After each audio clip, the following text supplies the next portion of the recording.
Welcome to the Boulevard Home Game of the Week on the Fan Sports Network. Punishing runner.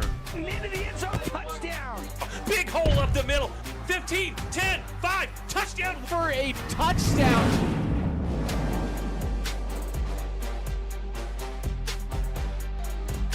Welcome in, ladies and gentlemen, to the Boulevard Home Game of the Week here on the Fan Sports Network. Crimson Cliffs Mustangs, Cedar Reds getting ready to get underway. Caden Formaster with you here, and Connor Collins on your broadcast this evening for our 6 o'clock kickoff. Coming up here shortly is the Crimson Cliffs Mustangs take the field. Second round of the playoffs. Crimson Cliffs gets the bye as the 2 seed, and Cedar fights their way through Pineview last week, and they come into this one with the one singular playoff win. Crimson Cliffs looking to move forward as well into that next round. Connor, here we are, playoff football, all Region 9 in this side of the bracket. Yeah, I mean, it's not the most reasonable way to go about things, I don't think. But, hey, the RPI has spoken, and I guess the RPI says what it says, and everyone but Dixie doesn't make the cut. Or I guess Dixie's the only one who doesn't make the cut. You got that upper right quadrant. Everybody's all playing together there. And Crimson Cliffs, as we know, they went undefeated throughout region. They actually only had one loss on the year, and they're just going to be kind of running through all the same opponents that they've already seen. Absolutely. That's just kind of the nature of the beast as far as this bracket goes for us here in Region 9. You know, Dixie, the only team that's outside of this side of the bracket. And in some ways, you can be pretty happy, pretty proud for Region 9. 5 teams left in the second round. The only problem is the reason why 2 of them aren't is because, well, they were knocked out by 2 region teams. So yeah, not much we can do. Not much we can do about that. But should be a pretty fun game here tonight as we are inside of our House of Jump pregame show. Make sure to purchase 1 hour of jump time Monday through Thursday. And when you do, mention this, that you heard it right here on the Fan Sports Network, and you can get $10 towards your arcade for free. How about that? A little House of Jump. I want to thank them for being a proud sponsor of Region 9 Athletics. I want to give a shout out on the radio side for the Region 9 Tailgate Show, leading us up to kickoff on the Fan Sports Network on the radio.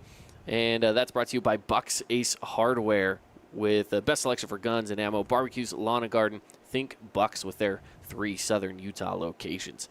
And as we get into this, the color guard getting ready here to present the colors shortly. And as they do, we will be stepping aside in just a little bit. When we come back, we'll get into our Team D Auto keys to the game and more as we count down to kickoff here on the Fan Sports Network. Don't go anywhere. Create your own relaxing, comfortable space. Boulevard Home offers the guaranteed best prices on furniture, appliances, mattresses, and more. And buy with no interest financing. Shop Boulevard Home, because home is who we are. You could wander around a warehouse store forever and never find the one thing that can make all the difference. A helpful face? Now that's something to consider. Everything your local Bucks Ace stands for is written on our faces. Welcoming, neighborly, knowledgeable. When you're in need of a helpful face, visit one of our 3 Southern Utah locations. House of Jump is Southern Utah's only indoor trampoline park and your only place to jump, dunk, and dodge.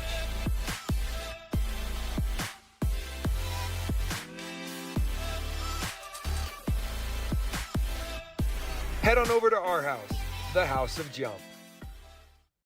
We give you the green light, 4 seasons auto sales, hook you up with some wheels, drive on out of here. We give you the green light, buy here, pay here, you can apply online, now it's time to ride. Did you know that St. George News has a new app? Download the St. George News app today and stay up to date on everything happening in Southern Utah. Get instant notifications on news, weather, sports, and more. Download the app today and get your local news now.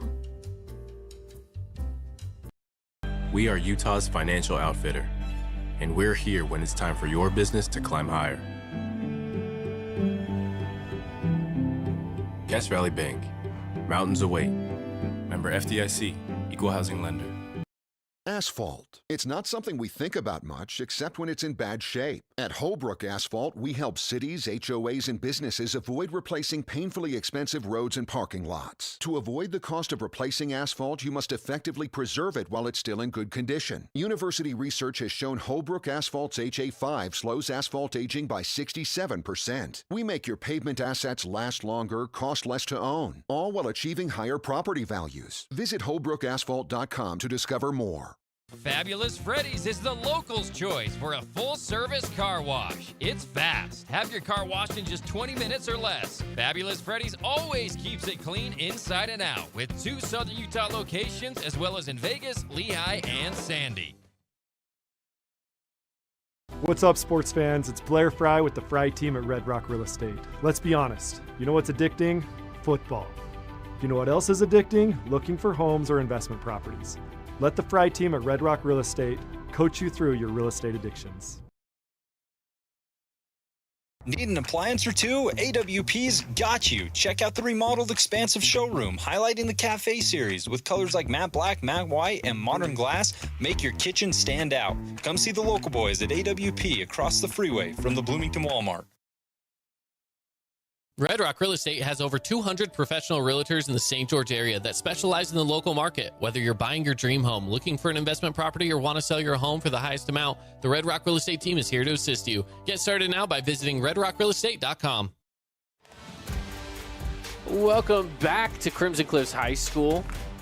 Great national anthem there to get us started and underway shortly. Keaton Formaster with Connor Collins. And looks like the cheerleaders rocking the pink tonight. Yeah, I love that time in high school football. Every time October rolls around and you get to light up a little bit of the pink there, you see the players do the pink spats, pink gloves. Well, back in the day, we used to put the little pink tape on the face mask. I don't think they're doing that anymore. Nah, but that would be a cool little addition, a little touch, too. That would be pretty sweet. So let's dive on in to our keys to the game, brought to you by Team D Auto Sales. Make sure to hit up Team D Auto Sales online at teamdautosales.com, or you can find them at 488 East St. George Boulevard. Huge selection of cars, trucks, and SUVs. Get those keys to your new ride. Keys to the game here for Crimson Cliffs and for Cedar. To start off, I have a few keys for myself. Let's get to it here with, for Cedar, they just got to get out to a hot start, right? Yeah, I agree with you. Cedar... It's just kind of like last week when I was calling the Hurricane game versus Desert Hills. You really are not, it was like you really have nothing to lose. This is one of those where you can pull out the trick plays, you can pull out all the stops, and Cedar at this point, I think it's the same thing you can say here. Last time these two teams met up, the final score was 51-7. They were not able to get anything going on offense, and they were not able to stop that Crimson Mustangs from getting down the field. I think this is going to be a little bit different, though, now that we have some playoff implications. This is your one-and-done elimination, so at this point, it's win or go home. Anything can happen. Absolutely. As well for Cedar, they just got to get some pressure back there on Still Barb and hopefully make him kind of rush some plays. If he has time, the Mustangs are dangerous. I will say this. Cedar, in my opinion, probably has one of the best front seven in the entire region. I mean, the way that they're able to get after the quarterback, stop the run, and just kind of apply pressure. If you look at a lot of their games, they've been very tightly contested, and that's because it is hard to score against this team. And sometimes they do struggle to get things going on offense, but let's not forget, quarterback Coden Lunt, who started the year, is now middle linebacker Coden Lunt. He switched over for the team, and he's made quite the difference for that defense, really elevated them to that next level. And if he can have a good game here tonight and give some issues to Steele Barbin across the middle, I think that's really going to put a little thumb toward in a good plan that the Mustangs thought they'd written up. Talking about the Mustangs as well, I mean, really for them, it's just do your thing. They know what they are. They know what they're capable of. They just got to go out there and do it. Yeah, and the Mustangs, they can do it anyway. You know that between McCord Christiansen and between Steele Barbin, it's really pick your poison. Do you want to get beat by the run? Do you want to try to make them throw the ball against you? Either way, they'll dice it up. And that's just what Crimson Cliffs has done all season long. So I'm going to be excited to see what Cedar has in mind to stop this potent offense of the Mustangs. And for Crimson, of course, just keeping the pressure on. They know what they can do. They just got to keep the pressure on. Don't play down to their opponent. we know what they're capable of, and we know that they're definitely favored in this game. They just have to keep the foot on the gas and work their way through this one. Yep, Everett Kelling, a sophomore quarterback who kind of taken the reins here for his first big time in varsity, but he's done good so far. He's really helped the Cedar team in the second half of the season, and I think that he, like I said, will find a way to ease into himself. If they can get protection for their quarterback against the Mustangs, then there's a shot. However, that Mustangs front four, they really know how to get after it. Parker Andrus, Caden Hawes, Hunter Nason, I mean, they can get you. Yep. Well, Cedar will be receiving to start this game off. Back to receive is number 2, Traden Elliott, and number 21, J.T. Jeter, both seniors for the Reds. And the Mustangs will be kicking, of course, from north to south, left to right, as they get started wearing those red uniforms, the white pants, Cedar in the all whites, and getting ready to kick this one away are the Mustangs. Ty Ottenshot, the senior as well. It's a nice night here, you know. It's got a nice little overcast. Not too windy, but enough. Might affect the ball just a little bit, the kicking game. Yeah, the breeze coming from the kind of the southwest, as that one's picked up right at the 1 yard line. Takes it across the 20. Is Traden Elliott still on his feet out to about the 28 yard line to start things off here for the Reds. Yeah, nifty, nice little move there by Elliott, and that's good field position to start off with here for this drive.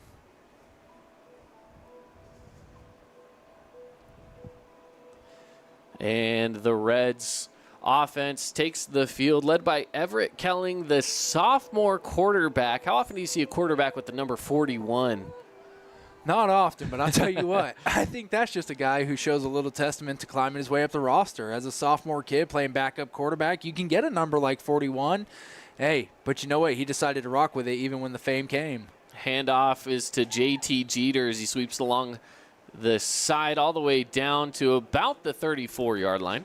Yeah, they're going to need a big game out of him. J.T. Jeter, the senior there, the son of Coach Jeter for SUU T-Birds there. He's going to need to have a big game if they want a chance at really competing with this Mustangs defense. We'll bring up 2nd and 5 here for the Reds.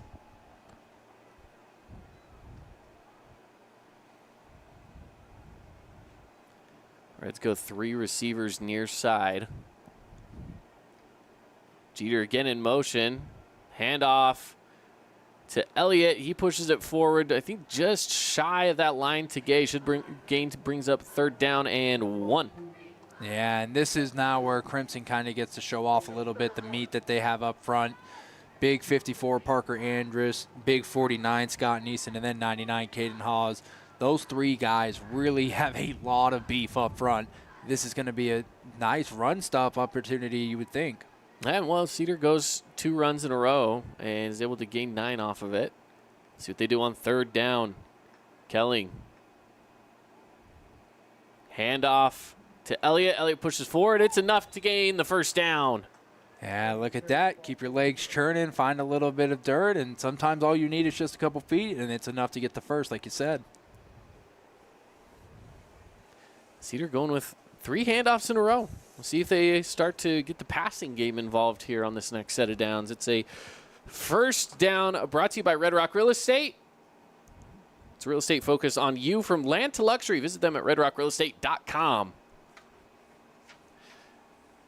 This is a potent defense as well from Crimson Cliff, so I won't be surprised to see them start to put the pressure on here soon. But right now, Cedar rolling through the first 3 plays, getting a 1st down, fresh set of downs at about the 40.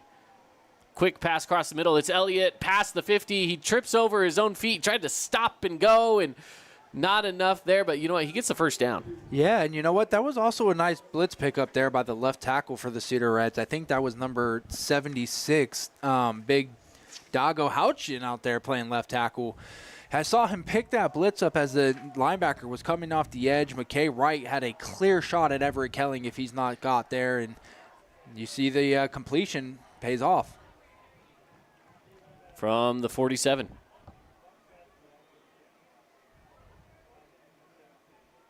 Kelling, quite patient here as Jeter goes in motion. And it's a handoff to Jeter as he sweeps to the far side of the field.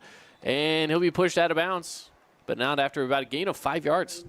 I like what we've seen so far here tonight. This has been a good first drive for the Reds, and they're approaching that Cache Valley red zone, though. Let's see if they're going to be able to crack the pay dirt, get on inside.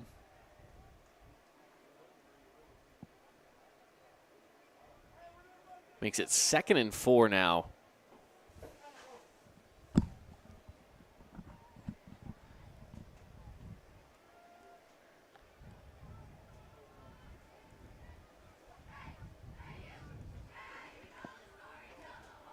On 2nd down, here's the snap. Kelling, delayed handoff to Trayden Elliott. Elliott's going to be swarmed in the backfield for a loss of 2.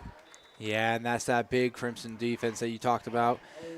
This past season, Caden, not too many close games. Other than the loss to Brigham, they really haven't had a game within 1, 2, of almost 3 scores all season. Yeah, they've definitely done their job well as far as keeping the scoring to a minimum.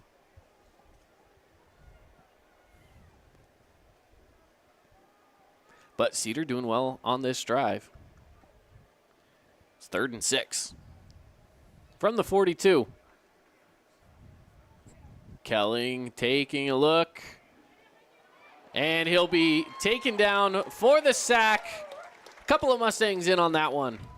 Yeah, I Parker Andrus, one of them. Yeah, I was going to say, I think Big Parker got in there as you see him get up, do a little bit of the Ray Lewis stomp, kind of the celebration. Yep, partially Parker Andrus and I think that was Scott number Scott 49, Nason Scott Nyson, yeah. Yeah.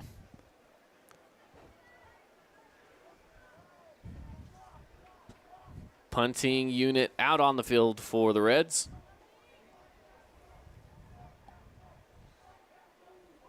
And it's blocked. Goes out of bounds, blocked by Kason Cuff. That's a huge play for the Mustangs. As we know, you get a blocked punt in special teams, you alter your chances of winning a game by 75% right then and there. Let's see if Crimson's able to capitalize. Yeah, big block, and now they're in red territory too, so this is a big swing already for the Mustangs to get things started. The defense doing their job in knocking the Reds offense off the field here. Bringing on Still Barbin and the Mustang offense here as they send trips near side. In motion is West. West on the quick little toss from Barbin. He'll push forward, following some blockers, gets the first down and more down to the 30-yard line. Beautiful set play design there as they get out to the perimeter with West. And he's one of those ball carriers that if you give him just a little bit of space, he can make a lot of guys miss. Absolutely. With the first down, moves him all the way up to the 30-yard line. And Barbin looks to pass, goes quick. This time it's to Peterson.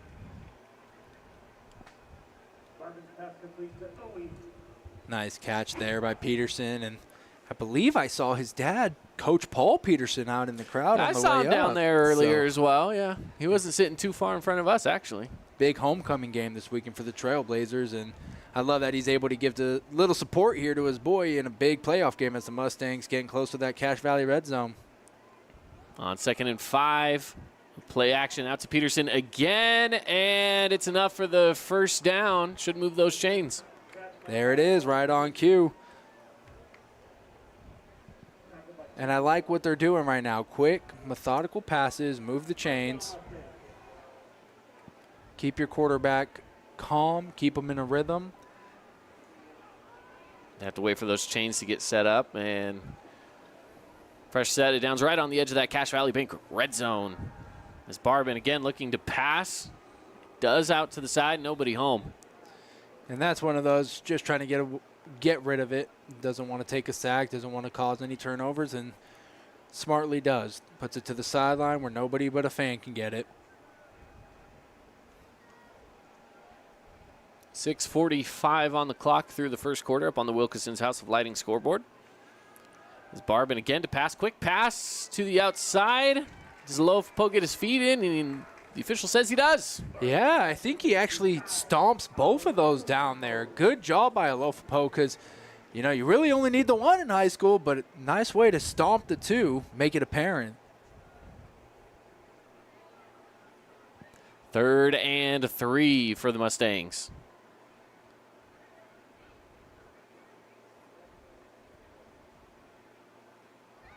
And in motion, it's the handoff to Topalian. He's swarmed, taken down for the loss. Yeah, nice job by the Cedar defense, not getting fooled there. They have a lot of guys going both ways, these Reds do, so don't be surprised if we see a little bit of the physicality start to wear on the big fellas here tonight. Bunch of guys on the play. Houch and Paua host more.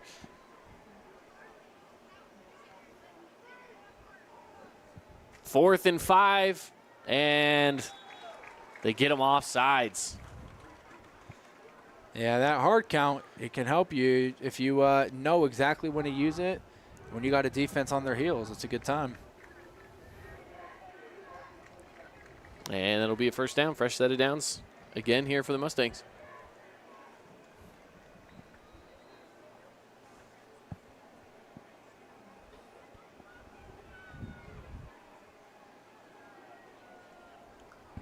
Barbin takes the snap, passes to the outside. It's Peterson. Peterson taken down out to about the 3. Yeah, nice. Trying to make a man miss and almost able to break away there, but brought down. Now see if Cedar can step up big on defense. You got 3 yards. And they move quick and easy touchdown. In for the score, Mason Topalian. Yeah, Topalian hits that edge, and he just gets there untouched. No one is going to get there and bring him down. I mean, beautiful blocking up front, nice running from the back. That's going to result in the points every time. Check it out on our Holbrook Asphalt replay. Topalian with the easy run to the outside. In for the score. Crimson Cliffs on the board first.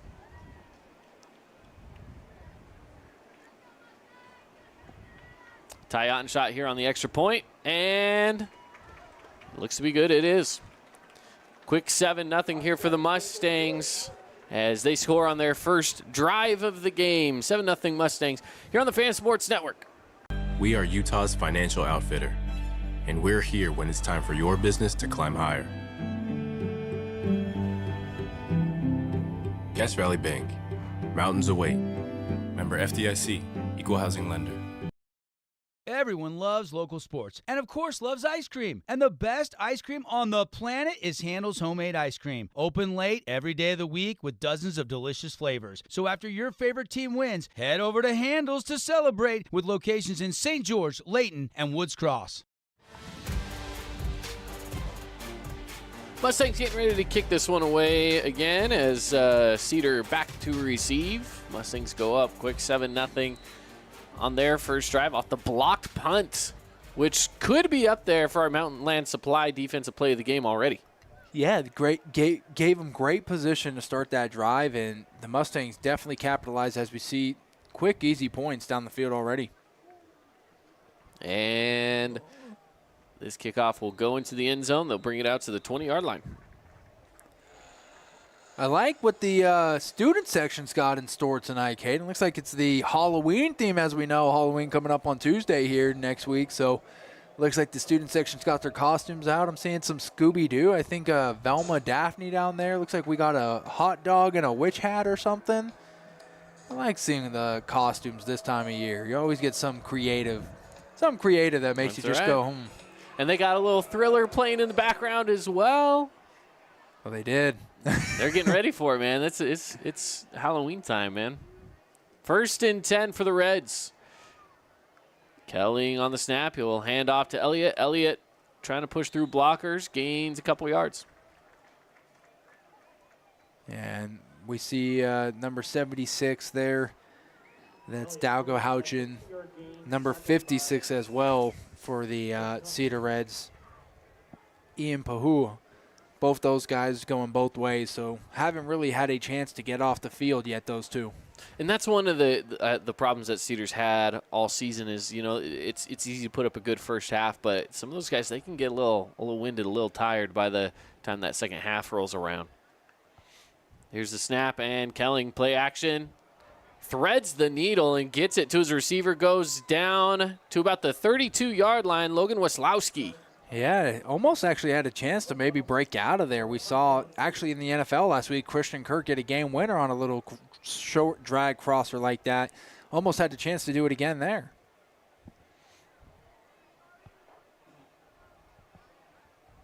Reds with a fresh set of downs. Red Rock Real Estate first down.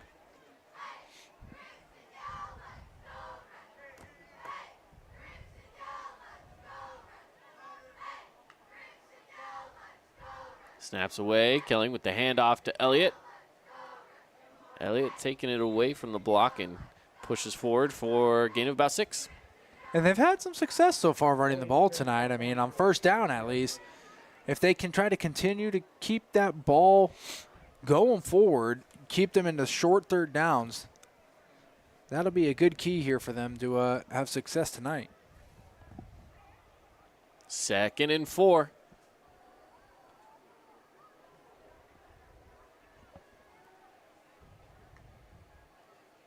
Kelling to the outside, tried to go to Weslowski, but incomplete.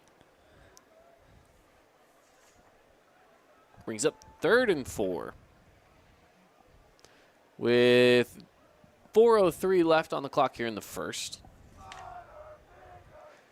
Yeah, they tried to run a little blitz there, the Mustang did. I think that was Jordan Phillips who came off the edge and almost had a chance there to actually intercept the ball. Caused a little chaos in the backfield, we'll call it, and I think that's maybe a factor and dropped the ball there. On 3rd and 4, the Reds. Trips near side. Kelling to pass. Tucks it. Moves along with it. Andrus right on his tail. Does he get the pass away? They'll call it incomplete.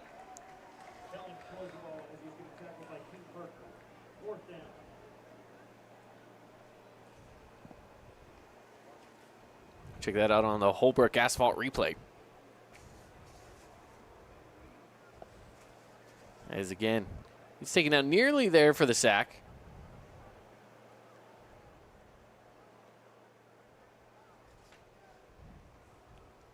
And with it being 4th down, they will punt this one away. They go direct snap. Is it enough for the first down? He's pushing forward. Coden Lunt takes it all the way to the past the 50 to 49-yard line. It's a first down for the Reds. Yeah, enough for the first and some. I mean, Coden Lunt, look at that. I like that they're getting him involved. Not only is it just a trick play, it's something that you can use, like I said, bring all the stops out. This is a team that has already beat you this year. They know what you were going to go out there and do. So showing something they weren't expecting, and that caught them off guard, no doubt. Fresh set of downs here for the Reds into Crimson Cliffs territory. Sneaking in just past that 50-yard line. And I like that. That's what the Reds need to do to have a chance here in this game against this powerful Crimson Cliffs team. Keep them on their toes. Don't let them know what you're going to do next.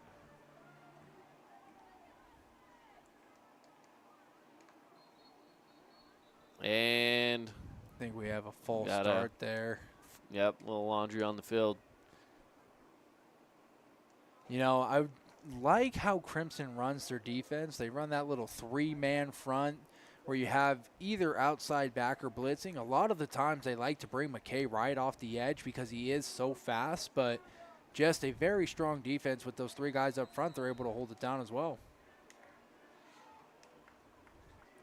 Well, the Reds go from having one thing go very well in their favor to penalty, pushing them back to their own territory again and taken down in the backfield. Parker Andrus getting a hand out there.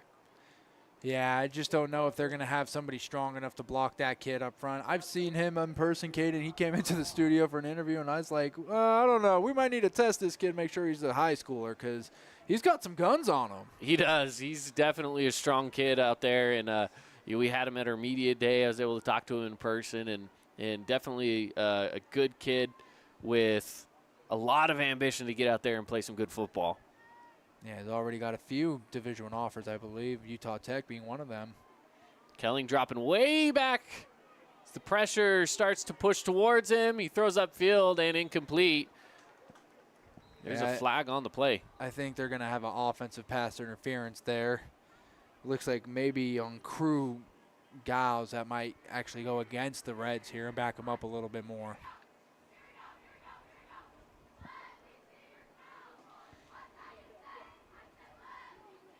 Just wait for the official. Yep, ineligible receiver.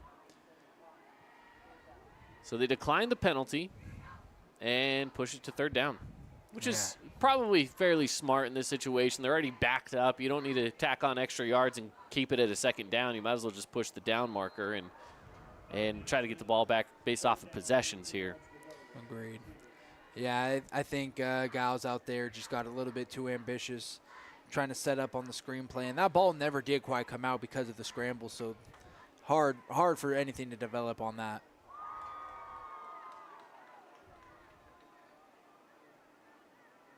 Wasowski in motion. Keeping it himself is Kelling. Kelling with nowhere to go.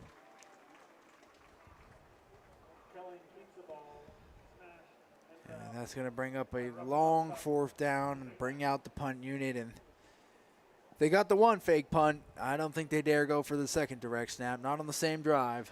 No, it's a little too tough on a 4th and 15 here for the Reds. Yes, he did it once, but that was also 4th and 4, I believe. This is more manageable. Very different as the punter drops it, but is able to pick it right back up, get the kick away. And on the return, not much there. Out to the 21-yard line. 1:34 left to play here in the first as well, so the first quarter is moving through pretty quickly. Yeah, I was going to say, we've seen a lot of completion so far, and Cedar actually keeping the ball on the ground a lot more than we might have expected in this first quarter, so kind of flying by. Yeah, so far so good. See if the Mustangs have anything up their sleeve here. They're known to have those quick strikes, especially at the end of quarters.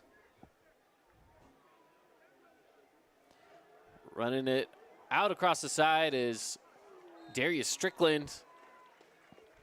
And Strickland getting it all the way to the 32-yard line. Strickland been in there a lot at backup quarterback this season.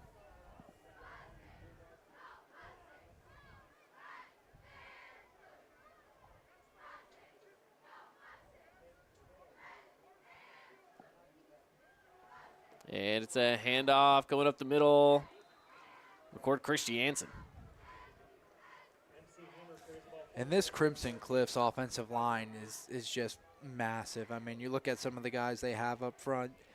Jacob Zarate, Parker Andrews will sometimes get into the mix. You look at Connell Barton. I mean, they have a lot of big guys. Big pass downfield to Ty West for the touchdown.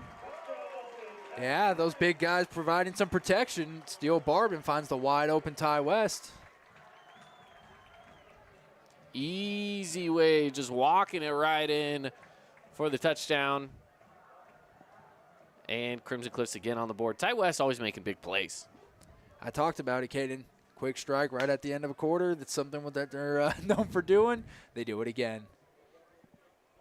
Yeah, with just 1:02 left. Extra point on the way. There it is, and extra point is good. Crimson Cliffs goes up 2 scores, 14-0 against the Cedar Reds here on the Fan Sports Network. I've got 15 seconds to list all the reasons that you should call Jason Baum at Bay Equity Home Loans. First-time home buyer specialist, down payment assistant loans, investment loans other guys haven't even heard of, reverse mortgages, and so many more to name before I run out of time. This cheesesteak is so freshly grilled, you can still hear it sizzling. I can hear it too. Me too. Actually, it's the Cheesesteak? grill. Grilled right in front of you. It's a Jersey Mike's thing.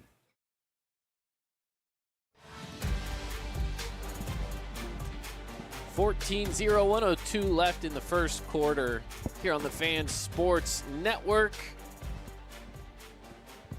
And hopefully we can get some updates from some of the other games as well throughout the evening. We'll let you know how those are going.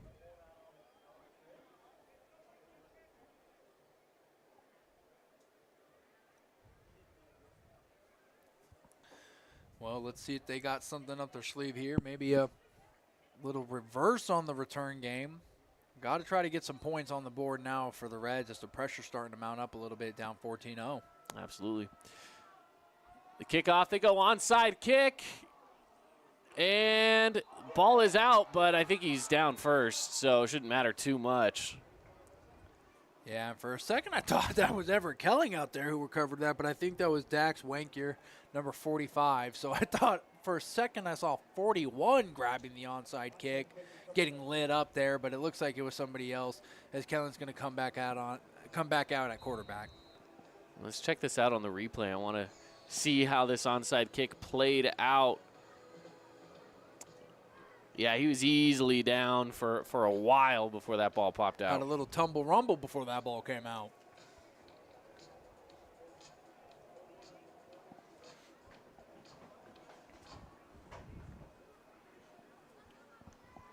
Snap is away. Hand off. And Trayden Elliott pushes forward to pick up 5 yards. Yeah, nice hard-nosed run there and keeps those leg churnings, gets positive yardage.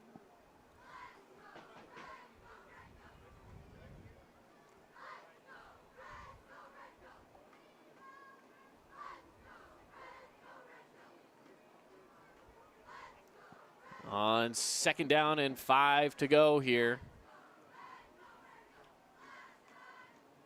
It's a handoff, taking it across. Trying to get through some traffic there, only 2 yards on the gain. Yeah, Andrew sniffed that one out, and he does a very good job at telling when that offensive line pulls away from him, he runs with the guards, follows the motion, and he's able to generally track that running back and make a play in the backfield. 3rd and 3. And that's the end of the first quarter. So they'll head to the sidelines. And second quarter when we come back. 14-0 Mustangs lead here on the Fan Sports Network. Inspired design.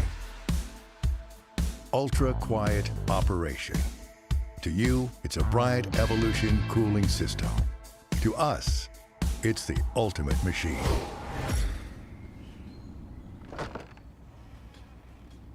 All set.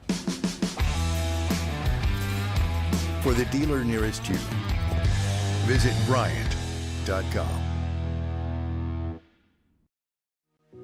We love giving back to our community, and over the years, we have provided vehicles for families in need, supported local charities, and helped train our first responders.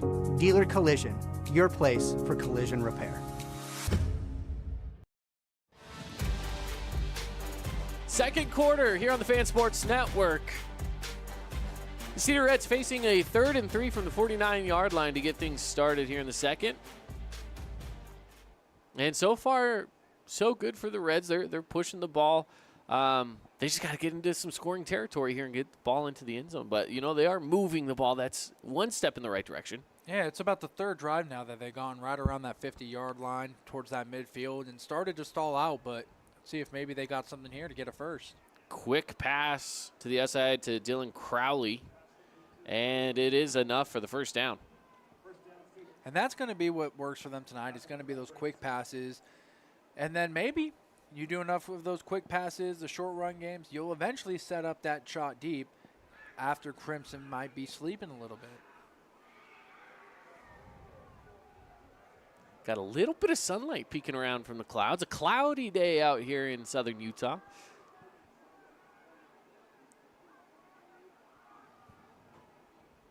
On 1st and 10. Kelling will pass across the middle. It's broken up. What a big play. number 97, Rowan Williams. Yeah, Rowan Williams playing that outside linebacker position, and they've been doing a good job at timing out when they're going to blitz, when they're going to draw back into coverage, and he saw that little RPO coming from a mile away. As the guards pulled away, he dropped back into coverage, covering the slant, almost had himself a pick. Brings up 2nd and 10 here for the Reds. The Reds are definitely taking time on the offensive side. They have yet to really rush it like Crimson has done in both of their drives. And I'm sure that's by design. They're trying to limit the amount of opportunities they give that offense. Pass out into the flat to Trayden Elliott, and he will lose a couple yards. And, you can do the quick passes, the short passes, but if you're not getting any positive yardage and you're going backwards, it's not going to do you any good. And on third down with 11 minutes ticking away on the clock right now in the second. Trips near side.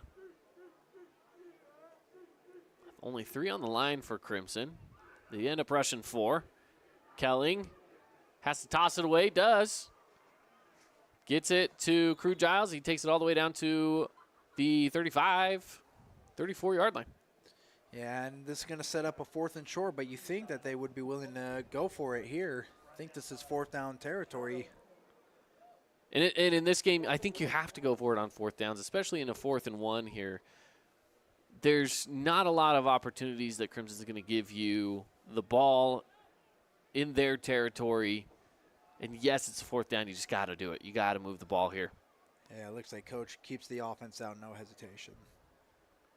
So here you go on 4th down. It is a handoff. Elliott. He'll be stuffed up, nowhere to go. It's going to be a turnover on downs. And good job by that Crimson defense. They try to set that RPO play back up, and they do the handoff, but maybe that was one there where if Elliott keeps and passes, they might have a chance at the 1st down.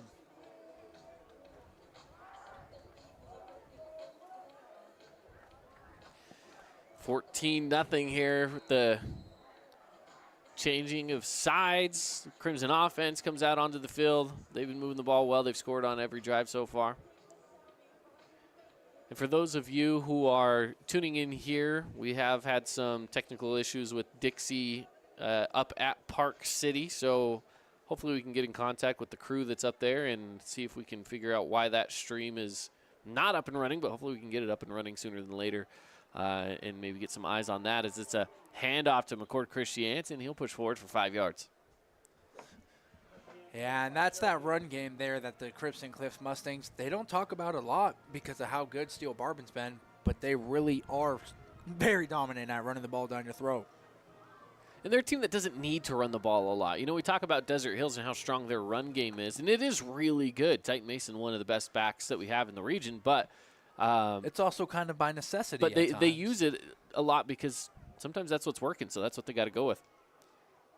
Pass outside and taken down kind of by the neck. You can hear the crowd a little bit there going, ooh, as Caden Garcia Casey gains 4. Yeah, that was an awkward landing there, not just around the neck that he gets grabbed, but almost looked like he kind of falls backward on that knee, but he gets up, shrugs it off. Tough kid. It's a handoff to McCord Christiansen. He'll push forward enough for the 1st down and a little more. Ball is out. Coden Lunt picked it up. We got to see if that was a fumble. They're saying it's a fumble. They're switching it around. Let's check it out on the Holbrook Asphalt replay. Yeah, ball on the turf. It looks like, I think that was number 8, Dante McGarvey, who might have punched that out. Yeah, I think that's Dante McGarvey right there. Yeah, that was able to get it out. He was pumped, too, walking off the field. So just like that, it's a turnover, and the Reds have the ball. Right back in the Crimson territory. I mean, it's like you never left. And a fresh set of downs here, 1st and 10 for the Reds. Off of the turnover and in Crimson territory. Like you say, yeah, you didn't get that 4th and 1, but you got the ball back in some way. You got to go give that defensive crew a milkshake after the game or something. Kelling with 5 receivers. Takes a snap, 3 rushing, and it's a sack. Guess who? Parker Andrus. Now look at this, Caden. I don't know if the replay will show how well, but Parker Andrus does a beautiful job at wiping the hands of the center clean off. Yeah, it just pushed right on through it. And I love seeing that. That's a player who wants to take the next step and go to the next level. When he engages in the block, uses his hands to shed and rip off the block and make a play like that. I mean, how often do you have your nose tackle almost leading the league in sacks? Absolutely. Quick pass. Waslowski will go out of bounds. Short gain. It took a little bit of a thumper there out of bounds, but now you got a 3rd and long, and after a great big defensive stop, You got to see if you have something in store here to go maybe a shot deep or an intermediate route, but you just got to do something. You can't play timid here. Absolutely. And Cedar taking their time, making sure to get the right call on a 3rd and long situation. A couple of them switching sides here as Amity York goes near side and they send trips far side. We're told there's some internet problems going on in Park City, so once they get the internet problems figured out, then they'll get there. As the pressure comes back to Kelling. Kelling still looking to pass as he holds on to it and will run, and he'll fall down right around the 29. Yeah, and for a second I thought, actually, hey, if you're going to escape from this, Kelling, look for someone down the field, make that extra play. He does scramble, still picks up positive yardage, but man, offensive line, you got to give a little bit more time than that, or else your quarterback's going to be looking like a superstar trying to make plays all night long. And 4th and 5, Cedar again decides to go for it. This time they send 3 receivers out into the open field on the near side. Play action, picked off. Brayson Phillips gets the interception. Yeah, beautiful way as they just kind of read that RPO again, and kind of like we saw earlier, just dropped right under the slant or the hitch. Yeah, pass that was intended for Crew Giles, just little off target, and maybe it's one of those where you just don't see the guy pass the line. Your front line can block some of those linebackers, and maybe that was the case. Threw it right into the hands of Brayson Phillips. To the outside, Boston Adamson. It's a 1st down and plenty more for the Mustangs. That guy managed to stay on his feet through 4 different tacklers. Impressive. Yeah, check it out here on the Holbrook Asphalt replay. Goes outside, catch, slips 1, 2, 3, 4, and then still gets up. taken out by about the 3rd or 4th guy. He has a little bit more field there. He might have been running still.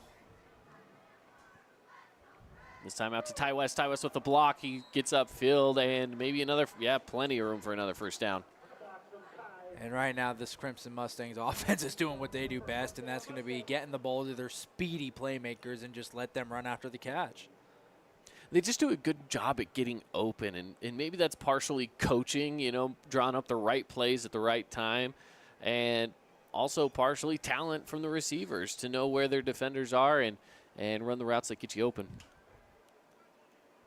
Pass upfield, intended for Ty West, a little out of reach.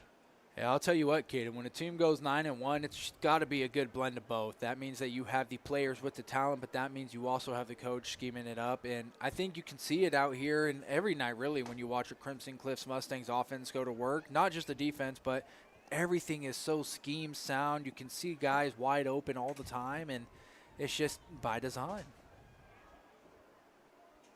Off of a bit of a screenplay there, Mustangs pushing it forward. Luke Childs on the reception.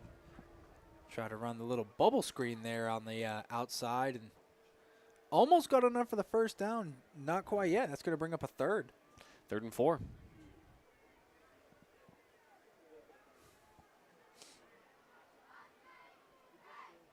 Here's the snap.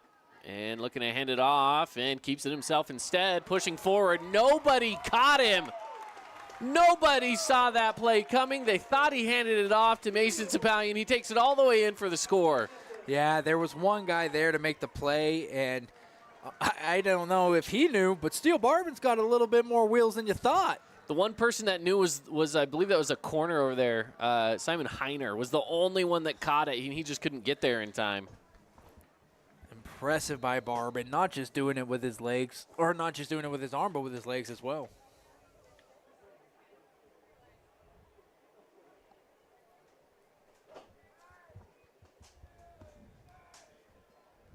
And that kicks up. It's going to be good. And it is good. 21-0. Mustangs up against the Reds with 6:11 left to play here in the 2nd quarter. We'll be back right after this. What's up, sports fans? It's Blair Fry with the Fry team at Red Rock Real Estate. Let's be honest. You know what's addicting? Football. You know what else is addicting? Looking for homes or investment properties. Let the Fry team at Red Rock Real Estate coach you through your real estate addictions. Nets on Fire is the place to hoop in Southern Utah. Elevate your game with group or individual training with elite coaching. Hustle to netsonfire.org to learn more and see why so many rising stars hoop at Nets. Nets on Fire, building champions on and off the court. Mustangs again getting ready to kick off here with 6:11 left to go. 21-0 on the Wilkinson's House of Lighting scoreboard. And quick update, we do know that Park City is now leading Dixie 14-7. It's the second quarter over there. Was tied up for a little bit, but Park City just getting another score on the board. Kick is away and picked up at the 10-yard line. Traden Elliott pushing through traffic and gets all the way down past the 35-yard line. Great return by the Reds.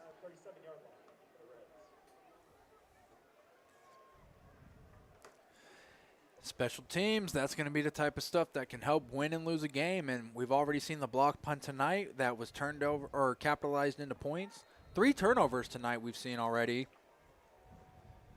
The fumble, Coden Lund caused, the block punt early on in the game, and then most recently the interception there of Everett Kellens.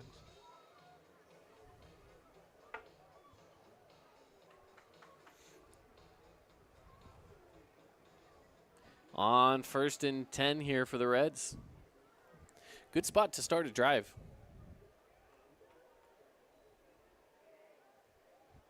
Passing out and away, and it's incomplete. Looked like maybe a little miscommunication there. And Kellen was looking for the out route, and his guy just kind of slow on the break.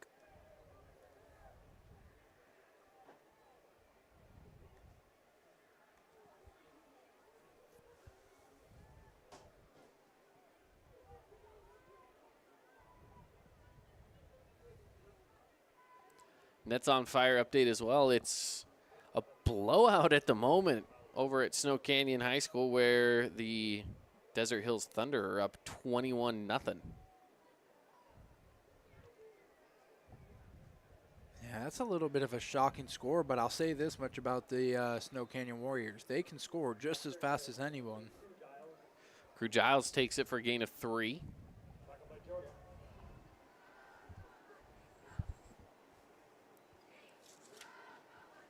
And did we ever hear word about who was the quarterback tonight for Desert Hills? Was it Grondell? Or? Yep. So, yeah, it looks like Bo Wall, who started the majority of the season. The Tides have officially turned over. Garrett Grondell takes over the vehicle, and he's been steering them the right way. He's been doing well. Yeah, they've definitely seen some success with him. And, and they saw success with Bo Wall as well. It's tough when you have 2 guys that can get the job done. They go up in the middle, and it's picked. No. Connor Kell. Just off the hands there it was of Logan Waslowski. I mean, looks like he had a chance, but it goes right through the hands, and that's going to result in a turnover. That's 2 turnovers now. It's Connor Kell. Yeah, just over the top of the hands of Waslowski, as you mentioned. And Crimson Cliff's offense back out on the field. Kellen's going to want that one back when he's looking at the film. If he puts that just a little bit lower, he's going to hit his receiver there in stride, Caden. Who knows what he can do after the catch. Fresh set of downs, starting off the drive for the Mustangs. Darius Strickland, the ball spiked to him. It's a double pass. He can pass up, and he has a receiver. Ooh, big tackle down. Owen Peterson doesn't mind. Now, that's a play that we actually had back in high school that we tried to run. Our quarterback couldn't hit the bounce, though, and it just ended up being a fumble every time. What a job by Barbin with an accurate bounce pass in football. Yes, I said it, the accurate bounce pass. It was a bounce pass. And he gets it to the guy behind field for Peterson all the way down. I mean, that's a great play right there. That was a great play, and it gives them a fresh set of downs way downfield. Jason Baum, long bomb of the game. Contact Jason Baum at Bay Equity Home Loans. You can find them online at baumloans.com, BAUMloans.com. That pass incomplete, bringing up 2nd down. Yeah, and that's what you like to see, by the way, from a backup quarterback coming in, running the hot route, taking the backwards pass, and little trickery. I like it. I also like that Coach Lofapo is letting these guys have fun. I mean, it's still a playoff game, but let your guys have fun. It's still high school football, and that's exactly what those type of plays are for. On second down, play action. It's swatted. Incomplete. They say it's incomplete. Oh, I don't know. We might have to look at the replay. I know it looked like Barban's arm was coming forward, but I think it was batted away here. Let's check it out on the Holbrook Asphalt replay. I'm pretty sure the pass got away, and getting up top there was Aiden Paua. Yeah, it was. Yeah. He threw it forward, and Paua just straight up kind of a volleyball block, you know. Spiked it both down. hands up, spiked it right back down. Smart of him to pick it up and try to finish the play. The officials were on top of it, those Boston Adamson. He'll have blockers. He's in for the touchdown. Yeah, just too fast Adamson is. As he had a few different guys touch him, but nobody had enough power to bring him down. Here it is on the Holbrook Asphalt replay. In for the easy score. Makes it 27-0 here with 4:26 left to play in the first half.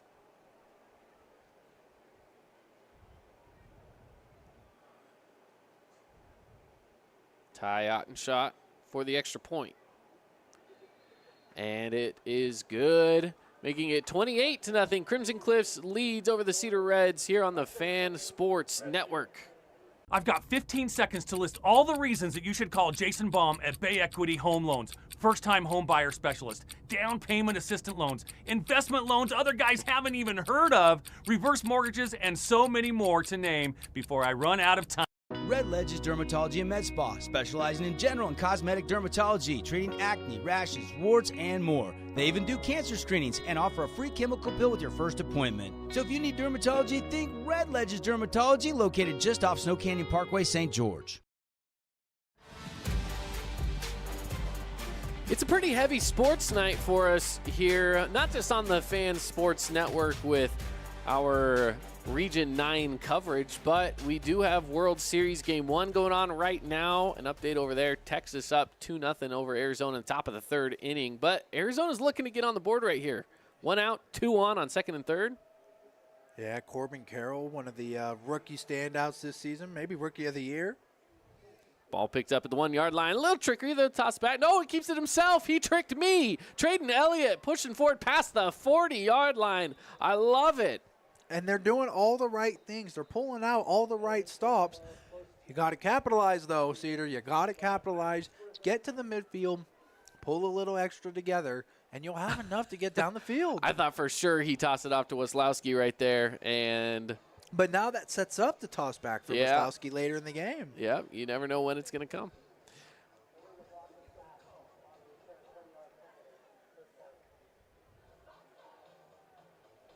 Looks like there's a little bit of a penalty there that'll end up bringing the ball back. So penalty against Cedar will set them up. Instead of at the 40-yard line, it puts them at the 30. And that's one of those situations where you're a little bummed. You know, you kind of shoot yourself in the foot a little bit. And by the way, it looks like Diamondback's getting a run or two in. Yeah, I think this was Corbin Carroll hit one right out to deep center. Tying it up. Yeah, tying it up. 2 apiece. Handoff, Elliott. And he goes forward for a couple yards.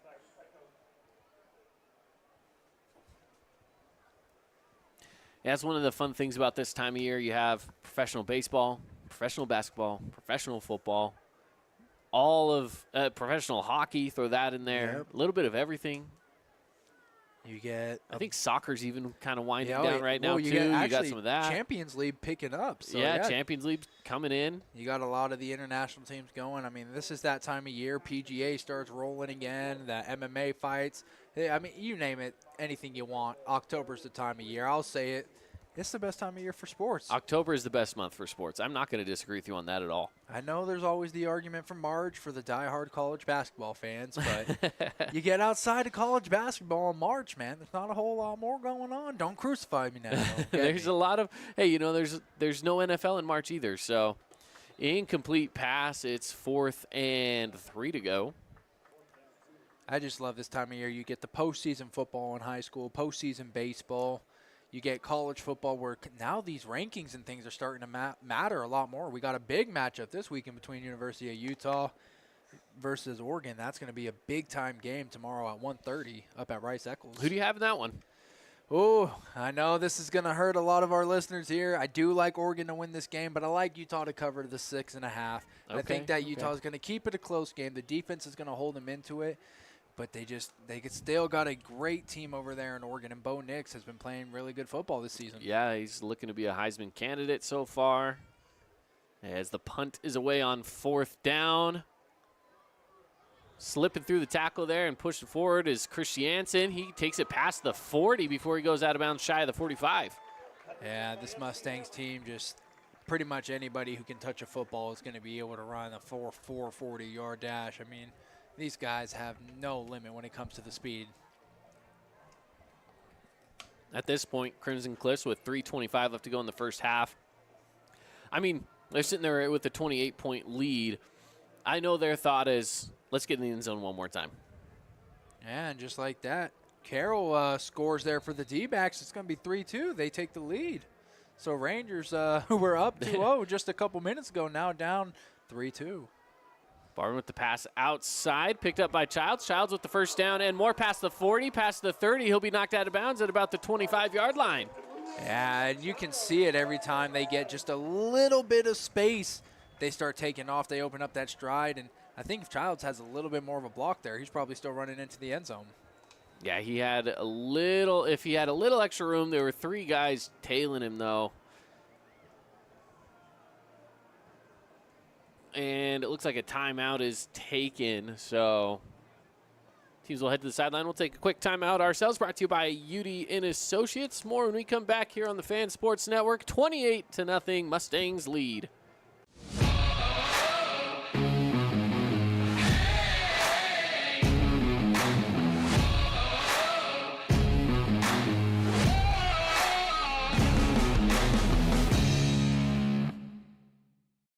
Adams Wealth Advisory is a financial planning firm that is combined with an investment firm to provide the best possible outcomes for our clients. I always believe if you're intentional with your financial plan, things are going to work out really well for you. Visit adamswealthadvisors.com or call 752-1702 to schedule a time with an advisor today. House of Jump is Southern Utah's only indoor trampoline park and your only place to jump, dunk, and dodge.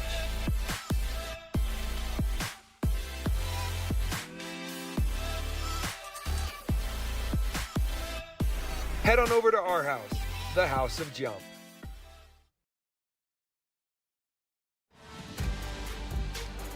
Coming out of the timeout, Mustang offense back out on the field for the 1st and 10. Snap is away, and Barbin will look to pass. He goes quickly to Olofopo, takes it to the 20, and it'll bring up 2nd and 2. Yeah, and Olofopo in the offensive coordinator for the Crimson Cliff Mustangs. What they're doing right now is just kind of running a little bit of a levels concept to the trip side of the field where you just have everybody kind of running a different route into that zone. Ooh, what could have been picked off right there as well. A little bit of a bobbled. And actually, it is on Barbin here to make the read as he has Ty West open in the flat on that pass or on that last throw that he made. I mean, now Barbin has a strong arm and he can fit a ball into some places that he probably shouldn't, but that's what you can get away with that type of athleticism and talent.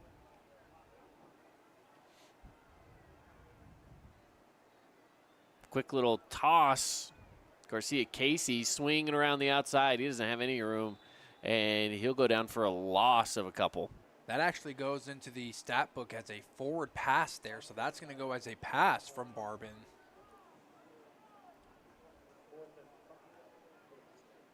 Yeah, when it's just those little tiny touch passes, those do count. I mean, it is forward. Yeah, it's the ball was in the air, so it is a pass. It's the Kansas City thing that Travis Kelce and Patrick Mahomes love to do together. Yep. Hey, and it's worked out for them well. They have combined what is it, 50 touchdowns now, I want to say is what it is. Oh, man. And pretty that's impressive. not even considering with Taylor Swift in the stands. I know, when she's in the stands, there's been at least a couple. Yeah, that's definitely been the major storyline across the NFL this season, and who would have thought that would be what we were going to be talking about, as it's another timeout taken again by Crimson. No, this time by Cedar. And we'll keep it right here. We want to take this time to thank some of our sponsors as we talk about timeouts, UD and Associates. For great service and rates on home, auto, or life insurance, you can call Luke today, 435-251-9102 for a free quote. See how much you can save. Also want to shout out Fabulous Freddy's. They've been voted best in Southern Utah for car wash, soda, and cookie sandwiches. They've got 2 great locations on River Road and Bluff Street. You can make it a fabulous day at Fabulous Freddy's. Get yourself an Ike sandwich, a drink over at Splash. They're kind of starting to get it all over there at Fabulous Freddy's. Wash the car, fill it up with gas, a little bit of everything. You know, we were talking a little bit about the World Series here. Well, here's some more MLB news. MLB owners will vote for the Athletics relocation to Las Vegas during their next meeting set for November 14th through the 16th. Do you think there's any way the Athletics don't move to Vegas at this point? I feel like it's kind of been a done deal for so long. Yeah, I think it might be time to start selling the gear. I think so. I don't know what's really the holdup, but this will be one more step moving forward. On 4th and 5.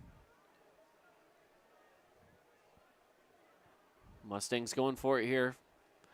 You know, their end goal here would be to just get the jump, and there's the jump. Yep, right as I say it. Right as I say it. Get the jump, and there's the jump. Oh, man, and that's one of those. I know back when I was playing, if I ever had somebody on our defensive line do that, you walk over and you right on the back of the helmet. You know better. You're right there over the football. You got to know better. And they just had 2 guys do it, so it wasn't just one. They had 2 jumps. But again, you just go with that. You know, they're thinking, hey, they're going to trick us with the 2 count there, right? So on 1, don't go. On 2, they go. Guess what? It was a 3 count, and there they are with a fresh set of downs.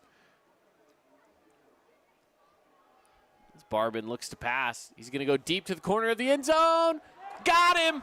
Touchdown, Ty West from Steel Barbin. What a beautiful ball. He dropped that baby right into the breadbasket in the back corner where only his receiver was going to make a play. That might be one of the best passes we've seen all night. Let's check it out on the Holbrook Asphalt replay. This might end up being our Appliance Wholesalers Plus Playmaker play of the game by the time the night is over. That was a beautiful pass and touchdown. Crimson Cliffs goes up 34-0. Extra point pending.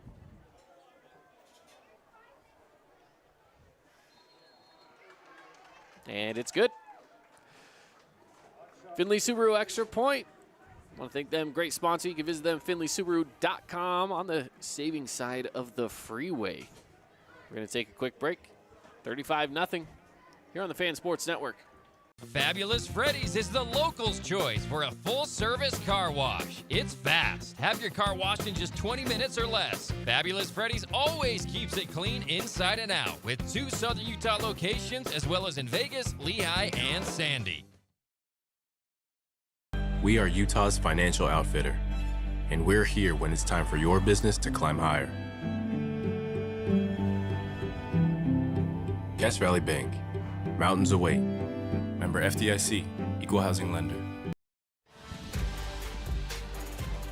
35-0, Crimson Cliffs goes up as they kick off again. Now remember, Crimson Cliffs gets the ball coming out from halftime as well. So with halftime slowly approaching, with minute 51 up on the Wilkinson's House Lighting scoreboard, we could be seeing that that Crimson Cliffs possession at the beginning of the half. Again, they've been able to move it into score, I think, nearly every time except for the 1 turnover. Is this one a short kick picked up at the 20?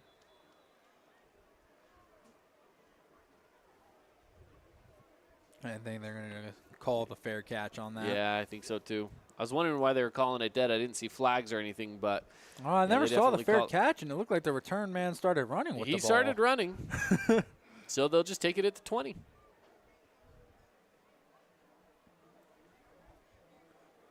Well, this is a good position now for the Mustangs. You're up 35-0. 1:49 left in the first half. I think now at this point, you start to get to fiddle around with the depth and get some of your other guys in and just try to keep yourself protected. As you know, the road is still long ahead. You still got a couple more games if you want to reach that title. Absolutely. Reds go trips near side. Kelling eyeing up the defense. Takes a snap on first down. Low snap. Picks it up off the turf and gets the pass away. Is it enough for the first? It's right about there. I think they're going to move those chains, trading Elliott. Yeah, nice completion there. Keeps the chains moving like you said. Clock rolling as the ball stays inbounds. Yeah, again, that low snap, but good catch by Elliott and pushing forward after contact another 5 yards. Kelling to pass again. Quick outlet to Elliott. That'll stop the clock for him. And it's a 5-yard gain.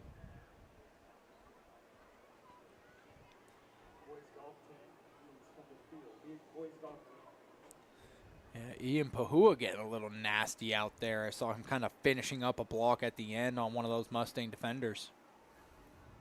Little pancake block from the O-line. 5 receivers wide. It's Kelling again, quick out, and again it's Elliott. Does he have enough for the first? Are they going to mark him? Yeah, they will mark him right at the 40. It's a couple 5-yard chunks, moves the line again, and the chains downfield. Yeah, maybe are they going to go 3rd and short here? Oh, they're moving the chains. There we go. Now we get the signal. Yeah, we've had a couple of those tonight where I think the chain gang's just been slightly behind on the official's decision. And I don't know if it's the chain gang or if they're just waiting on that official to make the call and he kind of forgets to make the call. I don't know what it is there, but Kelling tripped up. He'll be taken down again. That's multiple times we've seen those Scooter Coffee sacks coming into play. I couldn't quite tell who that was there. Looked like maybe a combination of Parker Andrus and Scott Neeson out there on the edge. 2nd and 17. 5 receivers wide again. 37 seconds left to go here in the half. Kelling will look to pass way upfield. Oh. Picked again. Guess who? Connor Kell, his 2nd pick of the night as he takes it back out across the 50-yard line. Yeah, Everett Kelling got lit up right before he let go of that ball, so. There's a flag on the play. I can almost assume it's celebration afterwards. Yeah, you saw the ref kind of pick it up and throw it back towards the sideline of Crimson, so I think that's going to be going against the Mustangs. Yeah, he popped up. Cal popped up and threw the ball up in the air. So that'll definitely take it back. Still be a turnover, though, for the Mustangs. It's still a turnover. The flag will be after the play, of course. So they will probably be moving that back, I assume, 15 yards for the unsportsmanlike. They'll just do a 10.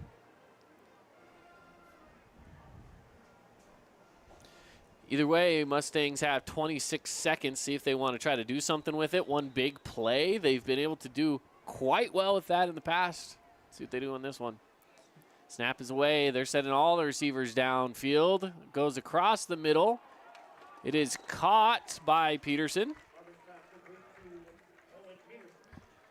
Owen Peterson having a really nice night. Yep, 18 seconds left, and the timeout is taken by the Mustangs. We'll keep it locked in right here with, again, 18 seconds left to go. Crimson with the ball now set at the 38-yard line.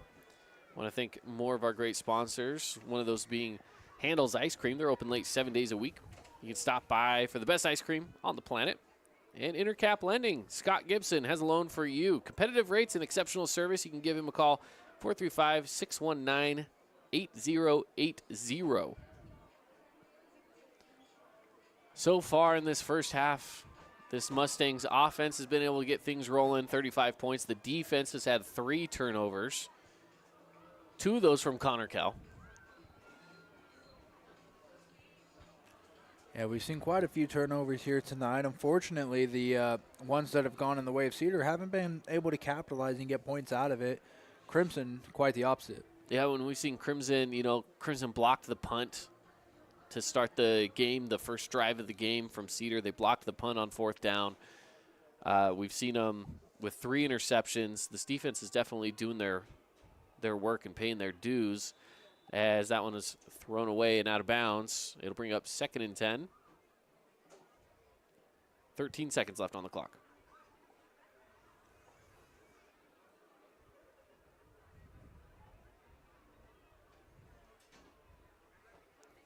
And this is a chance to get one more on the board as they know they're going to get the ball coming back out of half. Surprised coach not just taking a knee here. Barban again looking to pass. Rolls away from the defense. He'll throw that one away. It is picked up from Lofopo. 4 seconds left on the clock. Do they call another timeout? They do. They want to score. They want to get in the end zone. So they'll take their final timeout with only 3 seconds left on the clock. You can tell Crimson just wants to, they just want to have Cedar hurt right now. Yeah, that's all they're going for. This is a shot, no doubt. I mean, if you're up 35-0 going into the half and you got 3 seconds left, still trying to take a shot in there, I mean, that's... It's not a surprise what they're trying to do, you know. It's no secret. But this is what they've done all season. I mean, they've been a dominant team. They've never taken their foot off the gas. And, again, why would they take their foot off the gas now, right? Nothing's changed here. It's the playoffs. If anything, you got to put it on now more than ever. Well, and they're trying to just prove the dominance, right? They're trying to get out there and prove what they are, what they've got. And time for one more play. Looks like they're going to line up for the long field goal, I think. Hey, I like a long field goal. So let's do it, a 48-yarder. Yeah, this is going to be quite the distance, actually, for a high school kid. Let's see what Ottenshot's got. They even sent a kid back to return it just in case. And here it is. Does it have the distance? No good. And that'll take us to the half. Your score, 35 from the Mustangs and the Reds with nothing through the first half of play. Coming up next is the Rally Stop halftime show. Stick around as we're going to be looking across Region 9 and seeing how they're doing in the second round of the playoffs here tonight. And we'll be talking about this game, where we're at right now, and what we're seeing through the first half of play. All of that coming up next in the Rally Stop halftime show on the Fan Sports Network. Again, Mustangs lead 35-0 over the Reds here on the Fan Sports Network. We give you the green light. 4 seasons auto sales. Hook you up with some wheels. Drive on out of here. We give you the green light. Buy here, pay here. You can apply online. Now it's time to ride.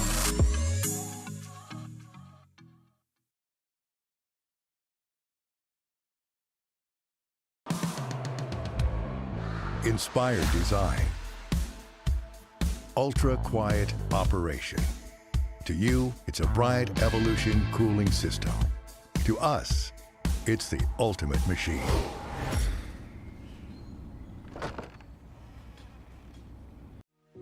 We love giving back to our community, and over the years, we have provided vehicles for families in need, supported local charities, and helped train our first responders.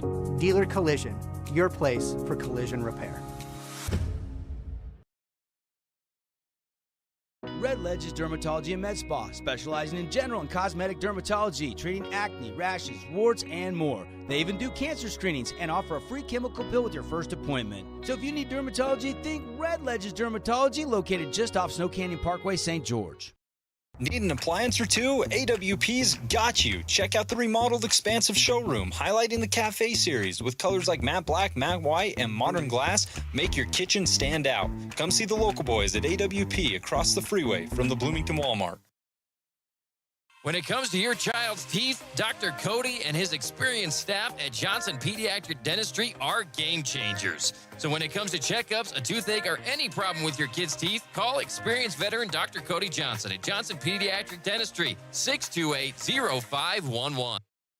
Relatives coming to visit, not enough room, or maybe you're looking to host a family reunion and need a house with a pool. Well, Red Rock Vacation Rentals has got you covered. From 2-bedroom condos to 10-bedroom luxury homes, they truly have something for everyone. Plan your perfect getaway or staycation. Visit St. George, Utah, vacationrentals.com.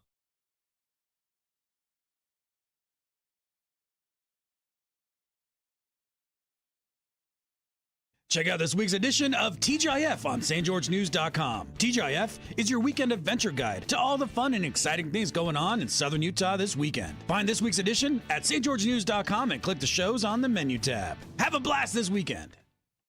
You could wander around a warehouse store forever and never find the one thing that could make all the difference. A helpful face? Now that's something to consider. Everything your local Bucks A stands for is written on our faces. Welcoming, neighborly, knowledgeable. When you're in need of a helpful face, visit one of our 3 Southern Utah locations.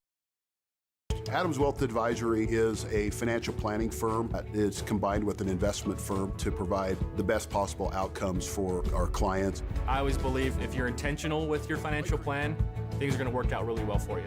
Visit adamswealthadvisors.com or call 752-1702 to schedule a time with an advisor today. Everyone loves local sports and, of course, loves ice cream. And the best ice cream on the planet is Handel's Homemade Ice Cream. Open late every day of the week with dozens of delicious flavors. So after your favorite team wins, head over to Handel's to celebrate with locations in St. George, Layton, and Woods Cross.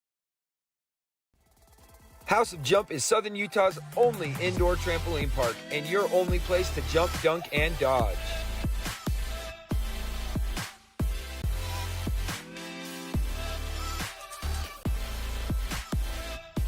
Head on over to our house, the House of Jump.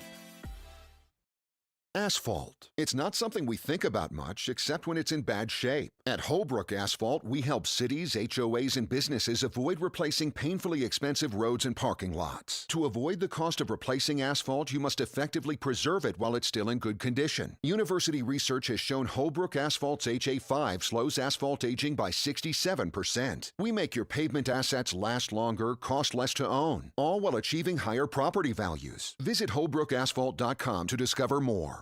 As a local business owner, it's important to get the word out about your business. More people equals more revenue for you. Get your business in front of over 160,000 people in southern Utah each week with St. George News. Contact St. George News today. The Fan Sports Network is your home for local sports. Catch The Drive with Devin Dixon from 7 to 9, and From the Bleachers with Caden Formaster and Mark Musgrave from 4 to 6. Plus, Utah Tech and high school sports live on the radio and streaming on the fansportsnetwork.com. Own property and want to rent it? Then you need the right team with 11 years of local experience, a staff of over 25 employees, and a 4.9 Google rating. Aim to maximize your rental income and find quality tenants while keeping turnover low to increase your revenue and truly maintain your property. Learn more at redrockpropertymanagement.com.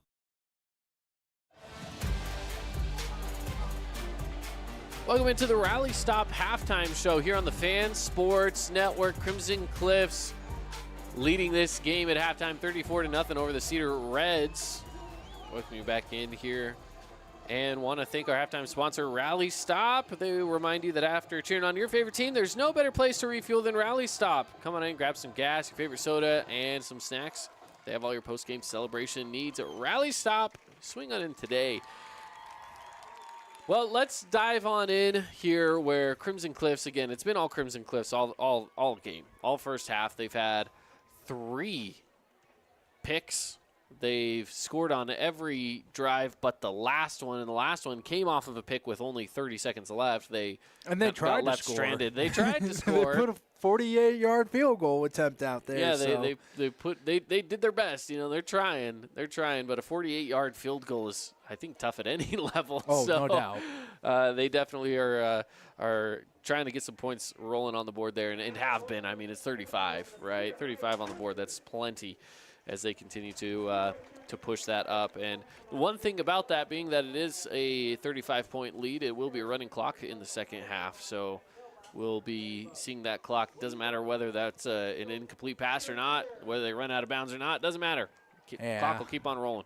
And, you know, this is one of those where might actually kind of benefit Cedar a little bit because we saw that they wanted to slow the tempo down a little bit. They wanted to try to control the pace. And, you know, at this point, unless they have a couple of trick plays up their sleeve, I think you want to just get out of this game and stay healthy. And that's for both sides here. You don't want to see anybody for Cedar get hurt as you got fall sports wrapping up, winter sports around the corner, and spring after that. Nobody wants to be hurt going into that. And not saying that you get hurt when you're down, but there is just more of a risk of it, I'll say, especially for the Cedars case. Let's be honest. They have a lot of guys going both ways. Yeah, for sure, for sure.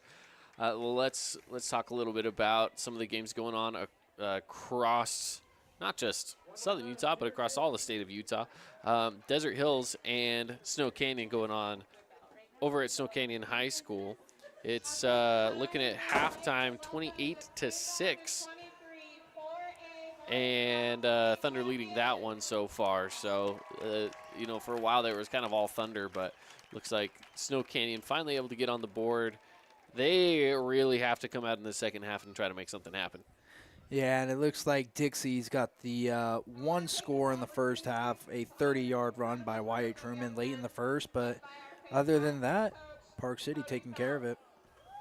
Yeah, absolutely. Park City is, doing well so far. I'm hearing that there's supposed to be a little weather up there, but so far not much. So they'll keep pushing that game through, and I hope to see Dixie try to get some scores on the board, tighten it up a little bit. That is a game I still think they can potentially win.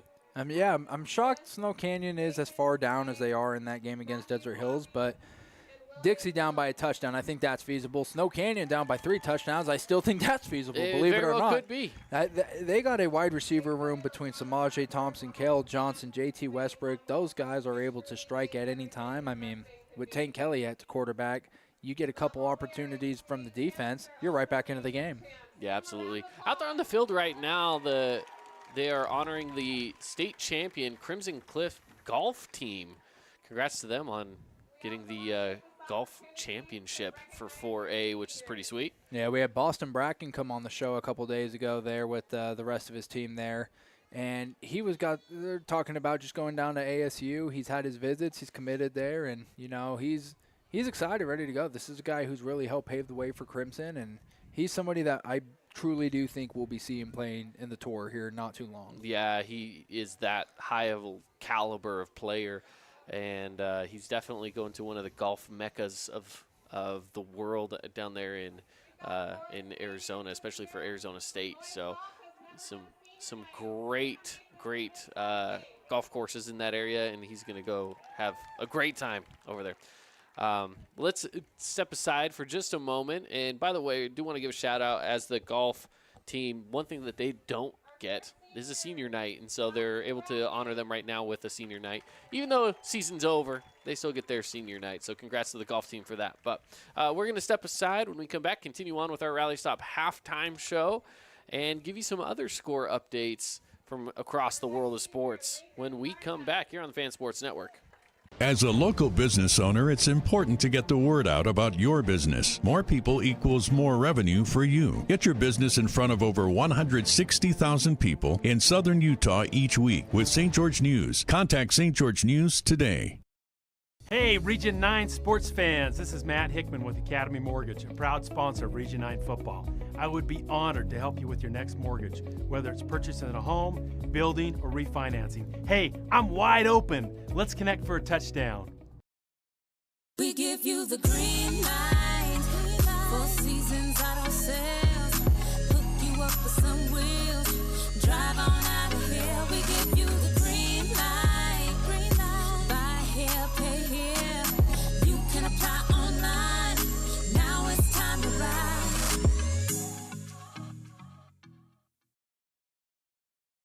Hey, it's Caden Formaster. And Mark Musgrave, the voice you know with the Fan Sports Network. Check out our local sports radio show From the Bleachers live every weekday from 4 to 6 p.m. Listen to us on the radio on 99.5 or 95.3 FM. You can also listen through the Fan Sports Network app or watch the show live on the Fan Sports Network YouTube page. The Fan Sports Network is your home of Utah Tech Trailblazers, high school sports, and the pros. The Fan Sports Network, Southern Utah's home for local sports. Did you know that St. George News has a new app? Download the St. George News app today and stay up to date on everything happening in Southern Utah. Get instant notifications on news, weather, sports, and more. Download the app today and get your local news now.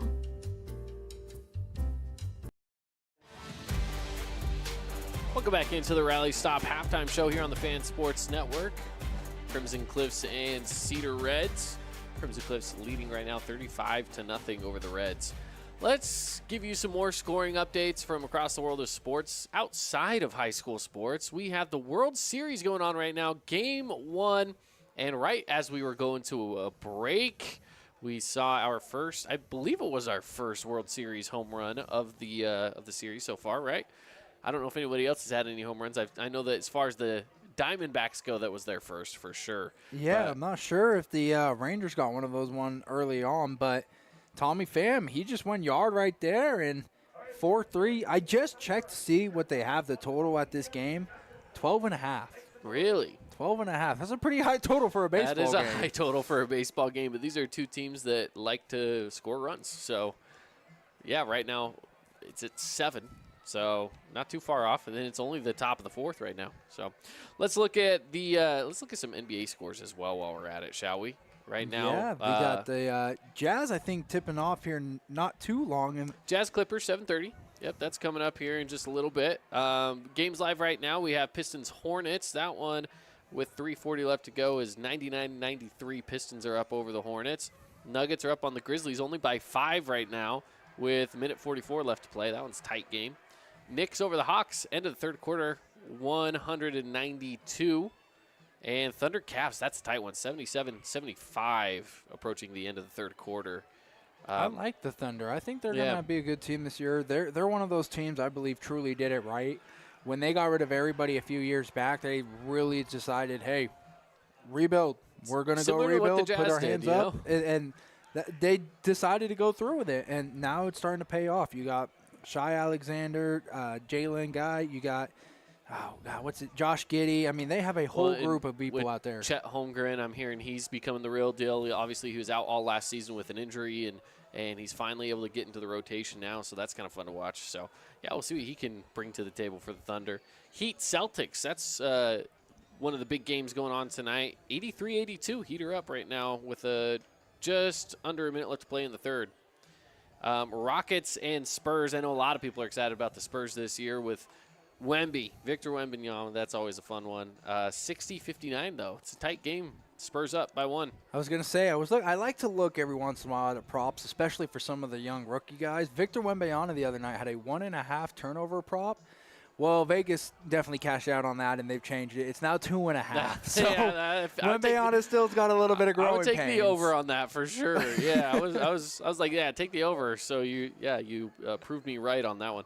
Let's see, we got Raptors and Bulls going on 40-42 right now with just starting into the third quarter, really. Really weird situation going on in Chicago. I'm not sure if you heard about that with the whole players-only meeting, and they asked Coach Billy Donovan to leave, but Coach Donovan's come out to the media and said more of, I suggested I could leave. So it's been a little bit of differing stories. Yeah. Either way, the Bulls trying to find a way to get it right, even though you're only one game in. Probably a little bit of cause of concern if you're calling for a players meeting. Yeah, a little bit. Nets and Mavericks. Mavs up 48-44 as they are just about done with the first half of play. Those are all the games going on at the moment in the NBA. And halftime here, a little extended because Crimson's taken a while to get back out onto the field. They're finally running out right now. I do got to let the listeners know, I hate to say it, but as I wear my Las Vegas Caps hat here tonight, I thought maybe we were going to continue the streak. It's come to an end. 7-1. Blackhawks have gotten the win, 4-3. They get the win in overtime, and I did see it looked like Connor Bedard got a gold. So who would have thought the next great thing, the next Connor McDavid, the next Sidney Crosby, he gets on the board against the Vegas Knights. There you go. Yeah, he's definitely, for those of you who don't know hockey, he's the Victor Wembanyama. Yeah. he's the Victor Wembanyama of hockey right now. So, it gets on there, and they get the win over Golden Knights tonight. So, well, let's take one more look back at Crimson Cliffs here in our Rally Stop halftime show, where they're up 35-0, and it's been all Crimson Cliffs all night so far, where it's been great on the passing game. We saw that one pass for the touchdown into the corner to, I believe it was Boston Adamson. Yep. For the score. It was just a dime. It was right into the corner of the end zone for the score.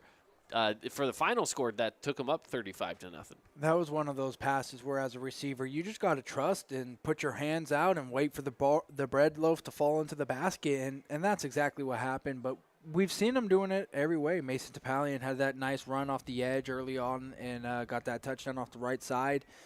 Steele, Barban making good decisions. I mean, this is just one of those games right now where Crimson's clicking on all aspects. We've seen it on special teams. They blocked a punt.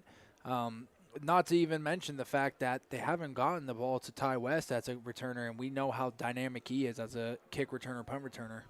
Absolutely, yeah. He is one of these guys that can get moving, and, we'll see teams that just won't even kick the ball his way at all, right? They'll do anything they can to avoid him from picking it up. So we'll see what the second half of play brings. As we mentioned, with it being a 35-point lead, it's a running clock situation, and unless Cedar gets on the board, it will continue to be so. And remember, Crimson Cliffs does get the ball coming out of the half. I wouldn't be surprised to see Cedar try to go for that onside kick maybe to start things off and get the ball back in their hands. Believe it or not, we've already seen one tonight. We saw not one come tonight from Cedar. And it was just Crimson Cliffs. They were having some fun. They're like, let's give it a shot. They did. It did not work out for them in their favor, but they did give it a shot. I'm sorry it slipped my mind, but has the play of the game so far been that little bounce pass that they had Owen Peterson for like 60 yards down the field? That was pretty cool. So for those of you who may have missed it, Barban bounce passes it. No joke. When I say bounce pass, it was a legit bounce pass to Darius Strickland, who then throws it. And I don't know what the yardage was on the final play, but we're talking that was about a 40 to 50-yard yeah, it was a significant gain. It was a pretty good gain there for sure. So I don't know what it ended up being, but it was a good look for them as they were able to go in and get the score. So coming out of halftime into the third quarter, let's do it. Cedar's already out there. They're setting the ball on the tee. They're saying, let's play some football, guys. Yeah, Crimson, I know they're the home team here tonight, but they seem to be moving a little bit at their pace with the halftime festivities. And they were moving so fast in the first half, and I think they really did want to just – and I don't know if they're going to this game saying, how many points do you think we can put on the scoreboard today? But it kind of feels like they are. That's the way that they're moving. They want to put up a school record, maybe a state record for points in a game with the way that they've been moving. And I think it'll be telling here. We'll see who comes out.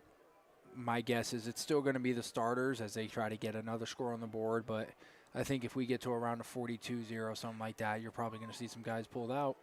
Little pooch kick over to the 32, and it is picked up and returned out for about a 5-yard return. Just trying to limit the opportunities to give somebody the ball in space. Somebody I wanted to spotlight here tonight, number 56 for the Crimson Cliffs Mustangs, Jacob Zarate. Offensive lineman who transferred over in the offseason from Pineview, and as they're missing him, he's really been a huge addition over here for the Mustangs as he's held down that right tackle position, and he's somebody getting some college looks. University of Utah, Utah State, BYU, all interested in the young Zarate here. Yeah, he's been phenomenal. And some of those guys go overlooked just because we don't say their name all that often. This is a sweep out the far side, and Topalian takes it out across 50.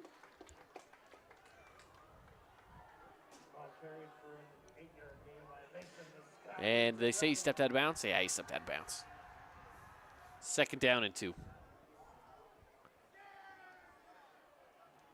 More like a 2nd and 1, really, right? At this point, I mean, does it matter? 2nd and 1 and a half. Right up the middle and see if Cedar stops it. Snap again and looking to pass. He's going to go deep. Ty West. Got a guy. He's got him. Ty West again on the 54-yard touchdown pass. And he just had all day, Caden. I mean, Barban dropped back and 1 Mississippi, 2 Mississippi. It's like when you're playing 7-on-7 football with your friends and so they're like, hey, a quarterback can't sit there for 5 seconds. Well, apparently he can, as he had all day, and he delivers a dime down the field to West. The Findlay Subaru extra point coming up. Unshot, who went for the 48-yard field goal attempt earlier to end out the half, kicking the extra point there, and it is good, making it 42-0 with only a minute and 12 seconds off the clock here in the first half of play, or excuse me, in the start off the second half of play. Excuse me. Again, 42-0.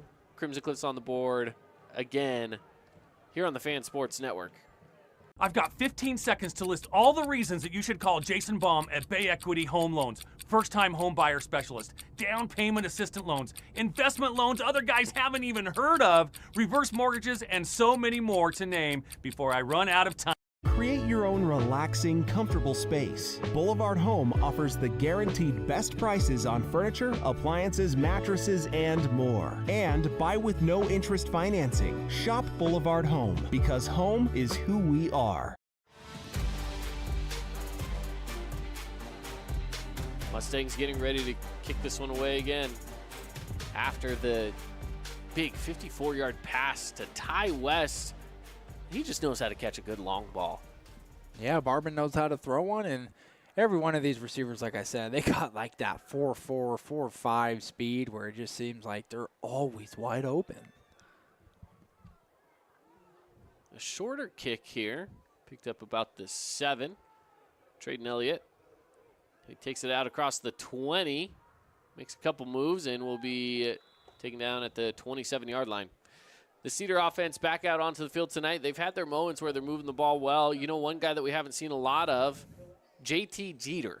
Yeah, and that was somebody that we mentioned in the pregame show that if they can get him the ball and they can get him it often, there's a chance that you can make some plays. He's a true Division I caliber athlete. He's about 6'4", and he runs about that 4.5 speed, but he can make some big plays over the top. And just unfortunately, Cedar hasn't had the time to get him the ball. Tate Hulse over there was the one that was limping his way off the field. Handoff, Elliott. Wrapped up and gains 3, though.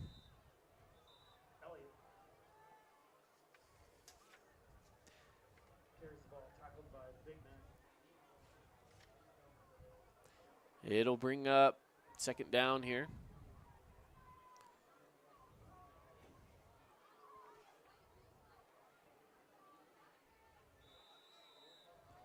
With 7 to go. Reds sent 3 receivers up to the far side.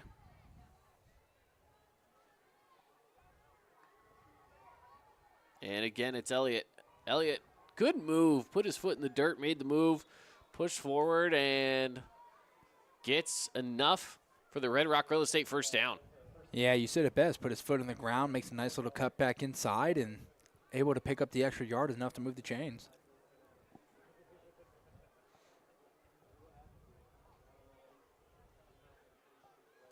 Now remember, the winner of this game will go on to face the winner of Snow Canyon and Desert Hills. Right now, Desert Hills leading over Snow Canyon. That game 28-6, I believe. So we could be seeing in the next round the matchup from the state championship game last year. This is a pass across the middle. Ammon York gets it for a pickup of 8 yards. Nice methodical movement here from the Reds.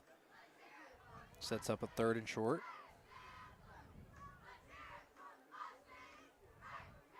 Check that on the Holbrook Asphalt replay. Really well-placed pass.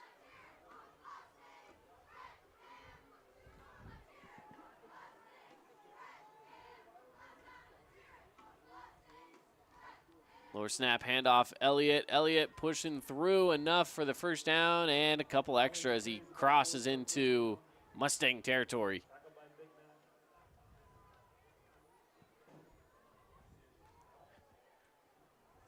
I like what he's able to do, pushing through that defense and finding the gaps, even if it's just a couple yards. That's all he needed right there to get the first down.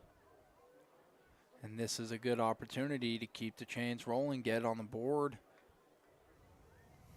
And again, it's a handoff. Elliott pushing through again.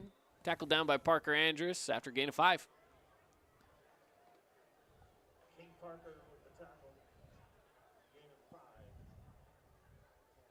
for Elliott. Let's see if we can check this out on the Holbrook Asphalt replay here on the second down and 5 approaches. You know, it's tough to carry Parker Andrus, and he kind of did it right there. Yeah, he's a big guy. Pass on play action. It's incomplete, and the late flags coming in. I say late, really, they just took time to get him pulled out of the belt right there, but pass interference will, I assume, be the call. Both refs there throwing that flag at the same place, so I would agree that you're probably right on the pass interference call. Crimson trying to set up a little blitz there as a big 97 that was coming off the edge. Rowan Williams, excuse me.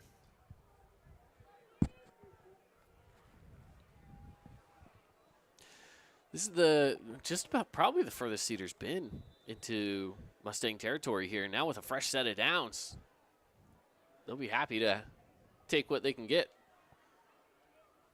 Elliott on the handoff, pushing forward, and Jay Sweeten coming in from the safety with the help of Parker Andrews, so we'll get the stop. But still enough to move the chains. And again, fresh set of downs now, this time in the Cache Valley Bank red zone for the Reds. Yeah, big hit there by Sweeten coming down. Which we haven't said his name much tonight, and that can be both a good and bad thing. Good thing because, you know what, he's probably covering his area so well they're not wanting to throw to him. And that's good, you know. So we'll give him the benefit of the doubt and say that he's just doing really good coverage of his area. And they're just not putting the ball towards him. Because he has had many interceptions. Oh, yeah. Many pass breakups. I mean, he's all over the place. Great defender for the Mustangs. Number one is someone you have to have circle going into this film. Going to the corner and overthrown towards Ammon York. Just missed him. He almost had a chance there at the back of the end zone, in the back corner there.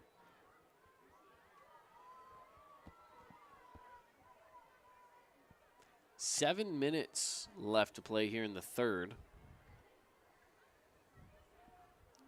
And even if Cedar were to score here, still a running clock.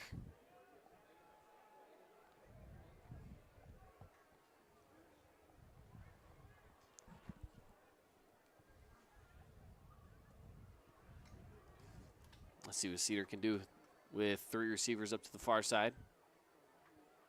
Snaps away. And it's ball's on the ground. That's going to be a turnover. Lost the ball on the handoff, and Parker Andrews picks it up. And just when the Reds thought they had a little bit of momentum and were building up something of a really nice drive, actually, just shot in the foot, coughed the ball up, and that's unfortunately going to go to Crimson. And a little miscommunication on the handoff there. Yeah. Man, you hate to see that right now if you're the Reds.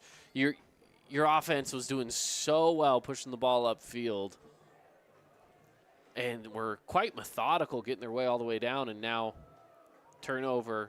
And those are just confidence killers, too. Yeah. I mean, when you're moving and you could smell that red zone and you don't get any points out of it, it's hard to keep yourselves motivated. Yeah.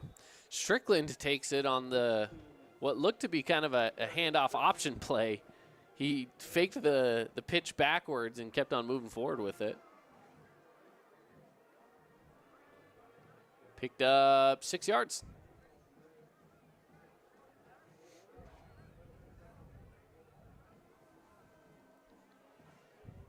On 2nd and 4, 5:39 left to go in the third. Barbin, play action. And it's incomplete, intended for Garcia Casey. It'll be 3rd and 4.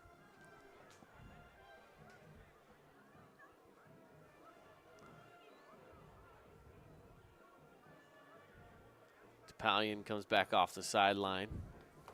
And Darius Strickland comes back off the sideline as well. You think we're going to see another trick play here with Darius Strickland back in the game? Maybe. Well, they got him just put in. They got him put in straight there at quarterback. They're just going to have him take the snap. Still, Barbin came off, and instead it's a handoff. McCord Christiansen, he's got room upfield. The 30, the 20, still on his feet into the end zone. It's another Crimson Cliffs touchdown. Yeah, and they bring him in to run that little triple option, and just a beautiful handoff, dive right down the middle. Taking it all the way in for the score. And Crimson Cliffs continues to pack on punch after punch. 48-0 with 4:58 left to play. Big time run from McCord Christiansen. He might end up being our Jersey Mike's sub of the game with Topalian starting, Chris Jansen coming off the bench. As the extra point is good, 49-0. He might be getting an award tonight himself off of that run. I agree. I mean, what do you got? I think that was a 60-yard run. They took that from, it looked like the 40-yard line or so, and just a dive. It was a dive right down the middle. Nothing like an A-gap run going for 60 yards. That makes an offensive lineman like me just happy to see. Absolutely. We'll take a quick break, and we'll bounce right back after this. Create your own relaxing, comfortable space. Boulevard Home offers the guaranteed best prices on furniture, appliances, mattresses, and more. And buy with no interest financing. Shop Boulevard Home, because home is who we are.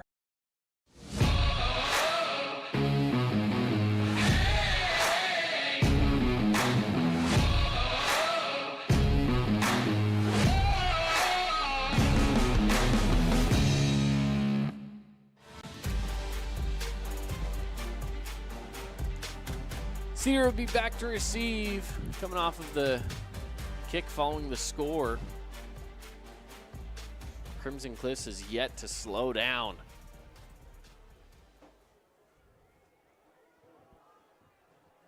This one will go into the end zone, and we'll start things off for the Reds at the 20-yard line.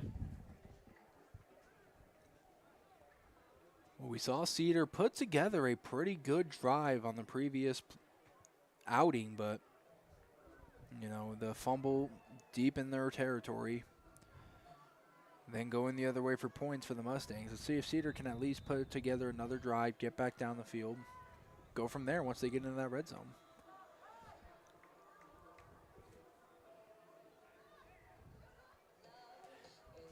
And the Reds have, you know, they, like we've said before, they've moved the ball well at times, but their problem just some turnovers, really.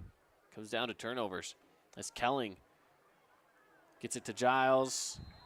Forward progression will give him a little bit of a gain there.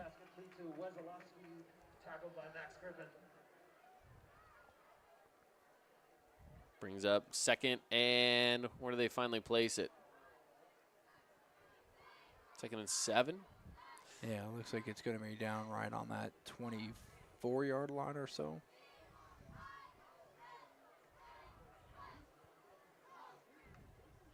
Kelling sends the handoff into the hands of Elliott, and Elliott, gain of only about a yard.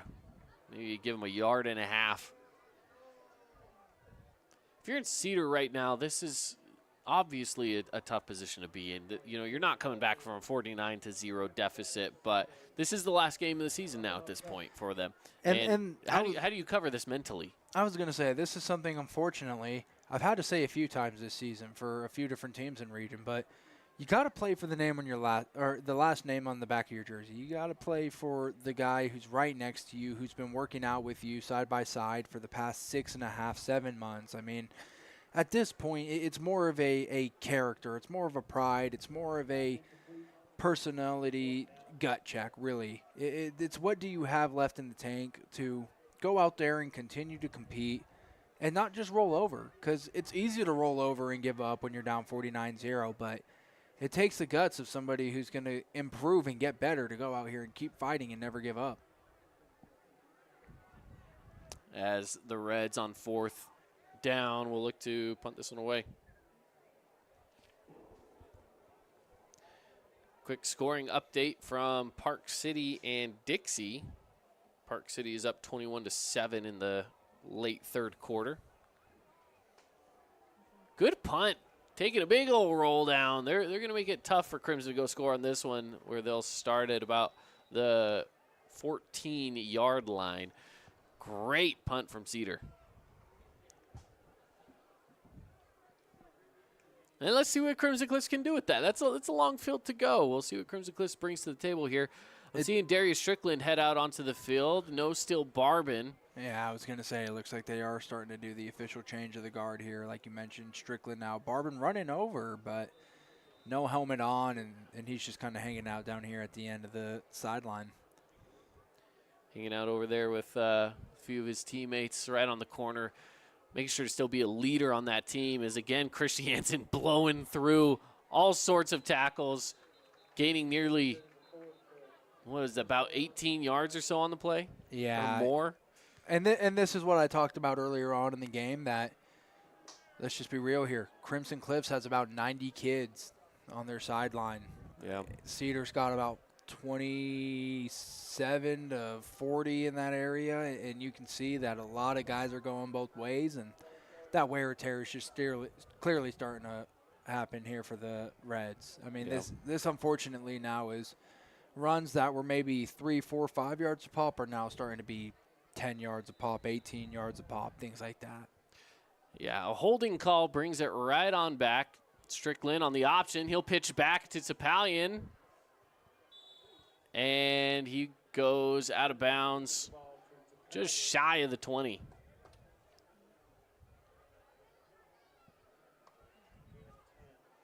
Check that out on the Holbrook Asphalt replay. Yeah, nothing like Strickland throwing the pitch and then laying a block right after. Might have been a block in the back, but. I was waiting for the flag to come out, but I think the officials are just kind of in the same boat as a lot of people, where when a game gets to this point, they just kind of let him play on. It's a delayed handoff. Mason Topalian pushes it forward. It's a first down. Yeah, I think you probably got about 1 or 2 more plays here left in the third quarter or so, and rightfully so. I mean, Crimson Cliff starting to just milk out this clock. They got the backup starting to come in. I'm seeing some transitions up front as well. Yeah, I noticed that offensive line is a little different than we've seen to start the game. Strickland again on the option, keeps it himself, and he'll get tripped up. Good takedown by Dante McGarvey.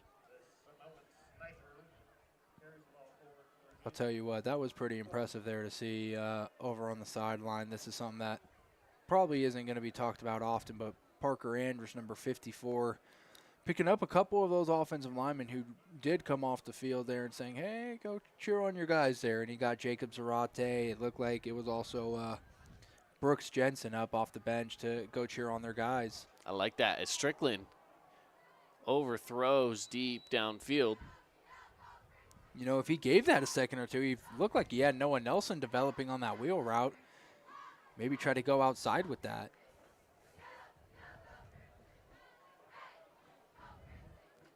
Again, some of these guys that we're not used to seeing, some names that we don't normally call, you know, some juniors and sophomores. Maddox Lofopo's out there, Luke Childs out there.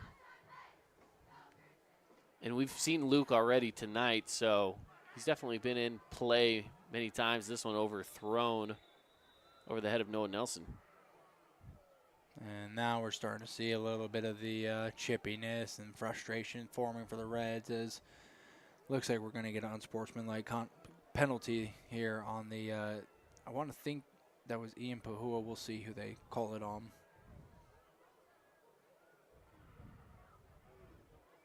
They're heading up to go talk to Coach Bennett up there, it looks like.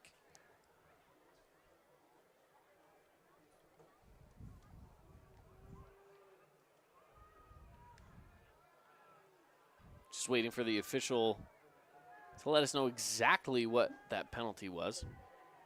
Okay, so it's a hold. They'll just let him take it to fourth down.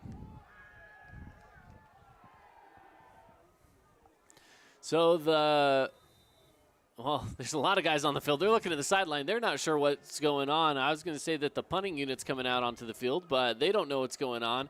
They decide to take a timeout to let them talk it over first. Well, actually, no, that's the end of the quarter. Excuse me. Yeah, they go ahead and let the third with the quarter running roll out. clock, it's rolled past the third quarter way faster than I was expecting it to. So end of the third, there you go. We're going to step aside, take a break, and it's the fourth quarter when we come back here on the Fan Sports Network. When it comes to your child's teeth, Dr. Cody and his experienced staff at Johnson Pediatric Dentistry are game changers. So when it comes to checkups, a toothache, or any problem with your kid's teeth, call experienced veteran Dr. Cody Johnson at Johnson Pediatric Dentistry, 628-0511.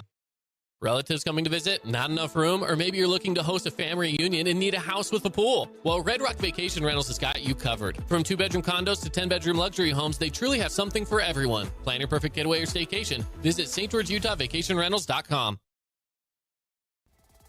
House of Jump is Southern Utah's only indoor trampoline park and your only place to jump, dunk, and dodge.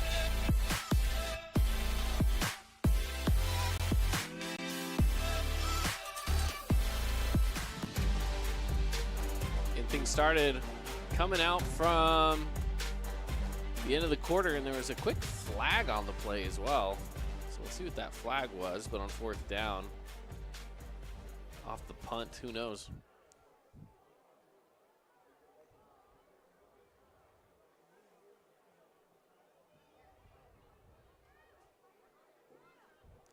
It's going to go against Crimson, I believe, since they're going to go talk to Coach Bennett and see whether it's accepted, declined. False start. All right, so they'll just decline the penalty and take the first down from the spot of the kick anyways. And not a bad way to do it if you're Cedar at this point. You just want to play some football. Get in and get out. I mean, like I said, you're playing for the last name on your back. You're playing for the brothers next to you who've been sweating and working in the weight room with you, and you got to have a little bit of pride there. And then if not, have some pride in the film. The eye in the sky doesn't lie. And you know what? If you do want to go on to play for that next level, put together some good plays here. Put together some film against what could be the next state champs of 4A. I mean, the way Crimson, playing, I was going to way the way Crimson's playing right now, it's be hard for anyone to stop them.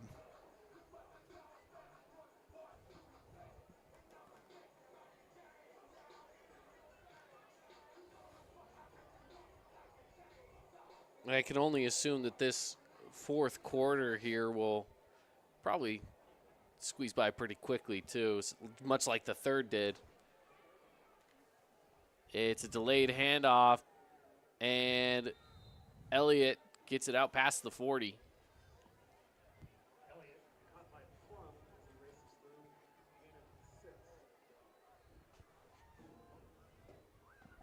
6 yards on the play there for Elliott. You know, he's been a good pickup since losing Crenshaw to injury over, 2-3 weeks ago, whatever it was.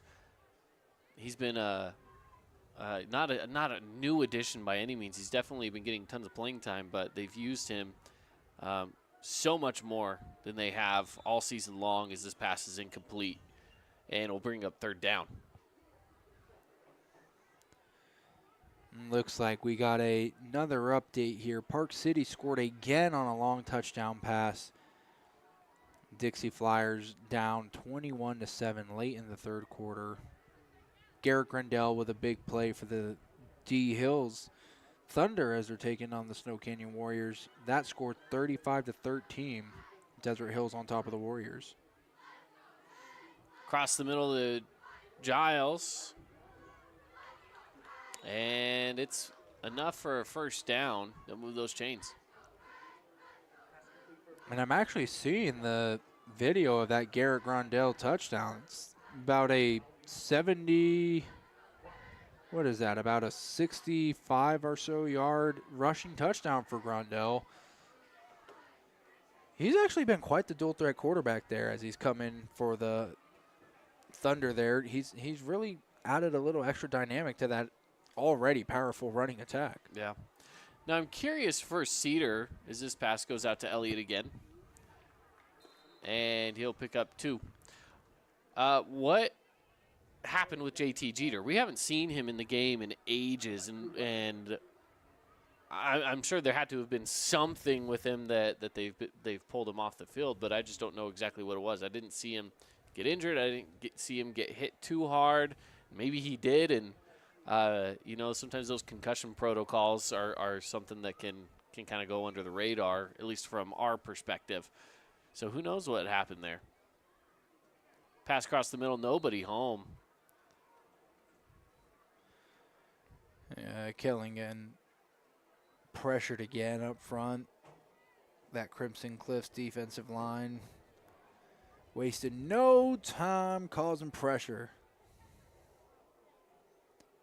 As far as Jeter goes, maybe, as a wide receiver, there are the times you get like the hamstring pulls. Maybe you cramp up a little bit in the calf or groin area. And again, 49-0. Maybe this is a kid who's just mentally checked out and thinking about the next sport.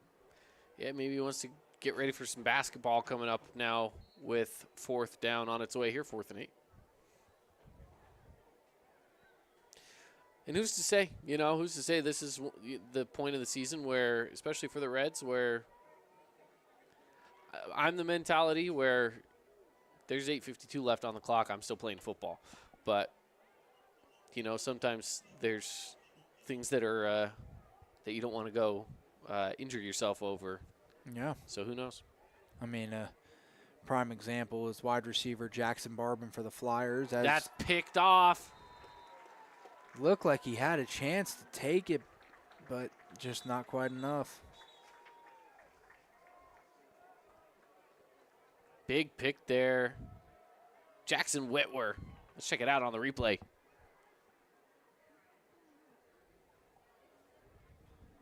All the way into the corner of the end zone. I like the idea. He just needed a little more juice on it. Ooh, a flag coming in, huh? Some celebration. I heard someone out on the field yell, "Back up."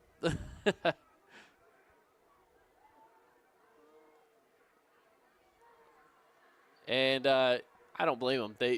That is.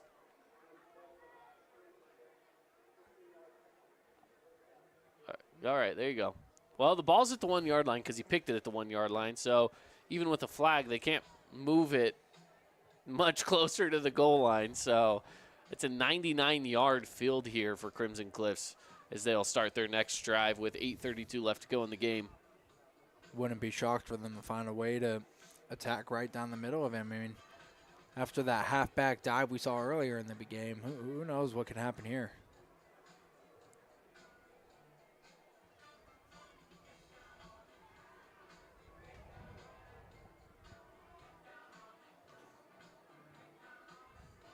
I'm trying to look at the numbers, who's all going out there. About the same crew that we had last time. Boston Barrow's out there. Noah Nelson. Logan Cole. Coming out right now. Phoenix Dennett. So some names that we don't normally call. That's just a handful of the guys that are out there at the moment. Even Parker Andrus' brother, James Andrus, out there. Gonna need as much beef as you can right here with your back against your own end zone.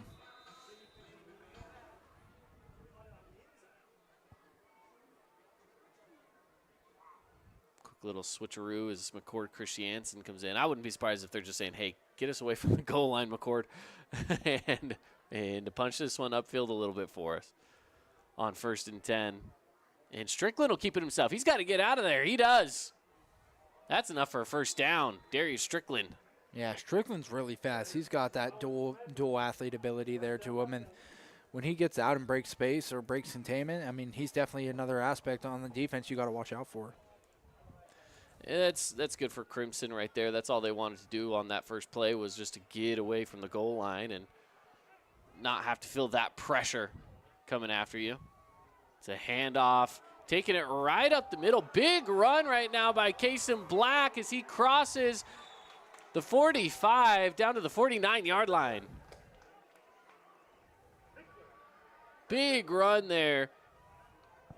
Kason Black stretching those legs, getting the 1st down, and plenty more on the big run. Uh-oh, looks like a little bit of drama going on up in Park City. Big pass as Sawyer gets them down to the 1 yard line. Wyatt Truman runs it up to the middle, scores, makes it 21-14.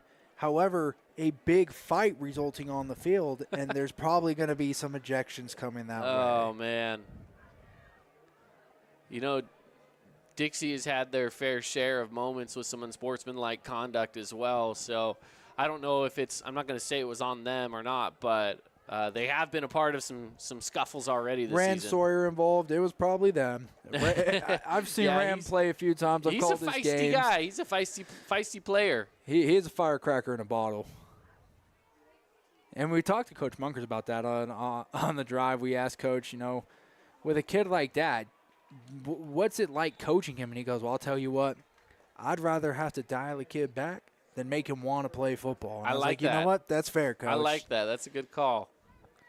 Strickland on the run again, getting another set of first down. Starting to see a little bit of the outpour of the stands. Getting a little colder, a little windier, and this game wrapping up. Yeah, with halfway through the fourth quarter, Case in Black takes it for a couple yards.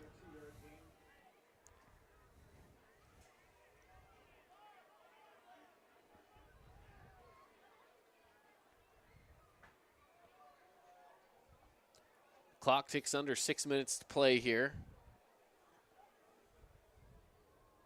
as the Mustangs get set again.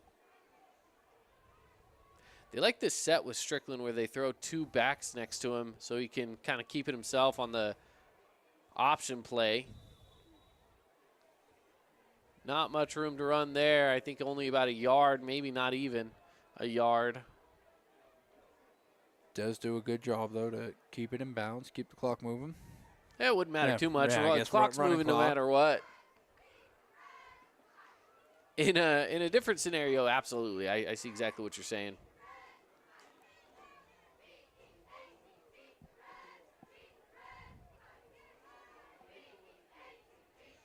They're definitely taking their sweet time on getting the call here. Yeah, this is that 4-minute drill.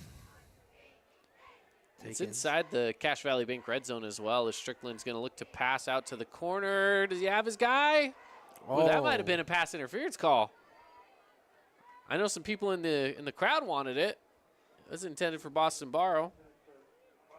Yeah, nice play by the Cedar red defender there to kind of close in. Ooh, he might have got there just a hair too early, but again, I think the officials just kind of want to let him play on right now. Yeah. So it will be 4th and 8, and they're just going to keep the offense on the field, and why not? I mean, might as well. And hey, you know what? Hey, hats off to the center for selling that one a little bit there. But the flags come out on a 4th and 8. And it definitely was a false start for sure. Out there center right now, I believe is that number, is that a 60, 68, 66? I'm not quite sure. It could be 66, which would be Caden Wilson if so.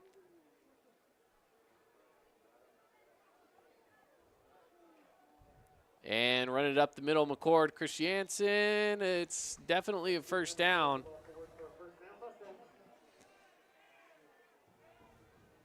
First and goal. Yeah, that hard-nosed running. Crimson just picking and choosing how they want to bring it to you right now. They got that 3-back field set. Strickland playing that kind of quarterback wild, so expect the handoff in the little triple option here. And again, keeping himself, over the defender, pushing through, touchdown, Kata Garcia Casey. That triple option there and just makes a nice pitch out to his player, and that's going to tack on another score. Across the 50 mark, it's 55-0 with the Findlay Subaru extra point coming up.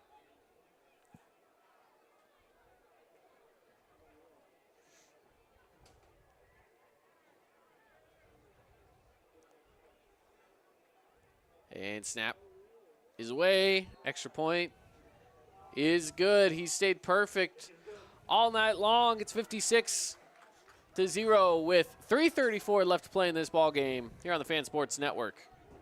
We love giving back to our community, and over the years, we have provided vehicles for families in need, supported local charities, and helped train our first responders. Dealer Collision, your place for collision repair.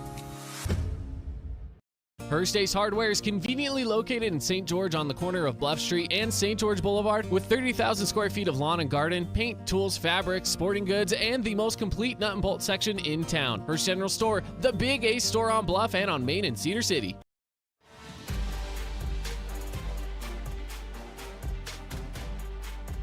And the Mustangs again kicking off here to the Reds. Coming up at the end of the game here at the Johnson Pediatric Dentistry post-game show. We'll have some awards to hand out. And, of course, see why so many parents choose Johnson Pediatric Dentistry. Dr. Cody, of course, makes your kids feel right at home. He's got that new patient special, which is cleaning, exam, and x-rays for just $79. Give him a call at 435-656-0511. We're going to be talking about our play of the game, a player of the game. Don't forget that Jersey Mike's sub of the game. And I can tell you, I could go for some Jersey Mike's after this game. I was thinking the same thing. I'm all, what's open on this side of town here? There is a Jersey Mike's over in Dino Crossing, not too far from us. So maybe I might stop by Jersey Mike's. I like the Philly. The other thing that's actually just on the way is Yogurtland. We got our Holbrook asphalt dessert. We got our big score dessert. That's the first 5 ounces free at Yogurtland. That's right. All thanks to Crimson Cliffs here tonight. Absolutely. 3 minutes on the clock. Everett Kelling still in at quarterback for the Reds. And a tipped pass as it's going upfield. Is it picked? Oh, could have been. Could have been, but instead goes incomplete. Yeah, it looks like he was trying to keep his feet in bounds as the pass sailing far to the left. I mean, Kellen's taking a little bit of a beating here tonight by this Mustangs defensive line. Yeah, and again, right now it is. Oh, they called a pass interference call. Interesting. I missed the flag on the field, but pass interference is the call, so they move him up 15 yards.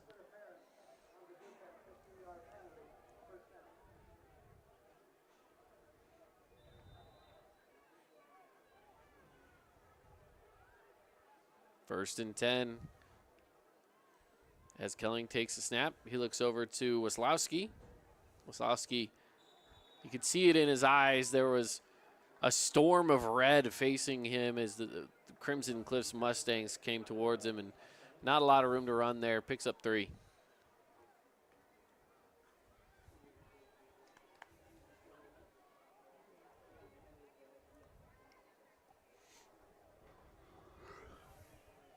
What are we thinking here for some of the guys out there that might be deserving of some awards? Who do you have in mind so far? Well, I think I'm still going for our play of the game. It's got to be that bounce pass, but as we almost saw, another interception. Pick. And who was that? That was number 43, Mason Schumann, who was putting the hands on the helmet. He was right there. He was excited for it. And that's what I like to see some of these JV guys getting in and getting some playing time. We saw Connor Kell already with 2 interceptions of his own on the night. Hard not to make a case for Steele Barbin with how he's been dicing it up out here. Oh, for sure. Roughing the passer call as well. So now you're starting to see a little bit of the penalties here from those second, third stringers. Some, like you said, JV kids might be getting pulled up, getting some play time here, and just adjusting to that varsity speed, that varsity level, and sometimes the game moves a little bit quicker than you expect. Causes you to do things you may not want to.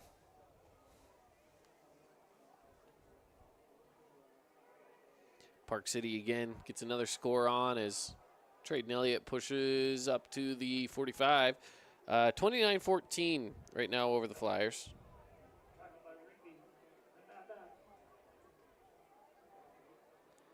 Looked like the right tackle for the Reds there, a little shaken up. I think that was number 56, Ian Pahua.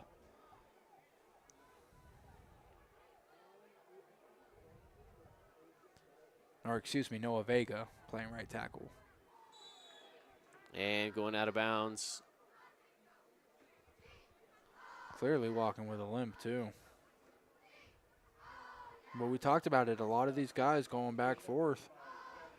Noah Vega, one of those guys, asked to be playing a little bit of defensive line, offensive line, and you can tell that it's just starting to wear on the body. Absolutely. It's tough. It's a lot. It's a lot of work. They're down. And looking downfield on the deep ball. And incomplete. They'll bring up 4th down. And only 54 seconds left to go in this game. Now, we've seen a few of those long bombs brought to you by Bay Equity Home Loans, Jason Baum. We had that 154-yarder. And it looks like a timeout's taken. And we'll keep it locked in right here.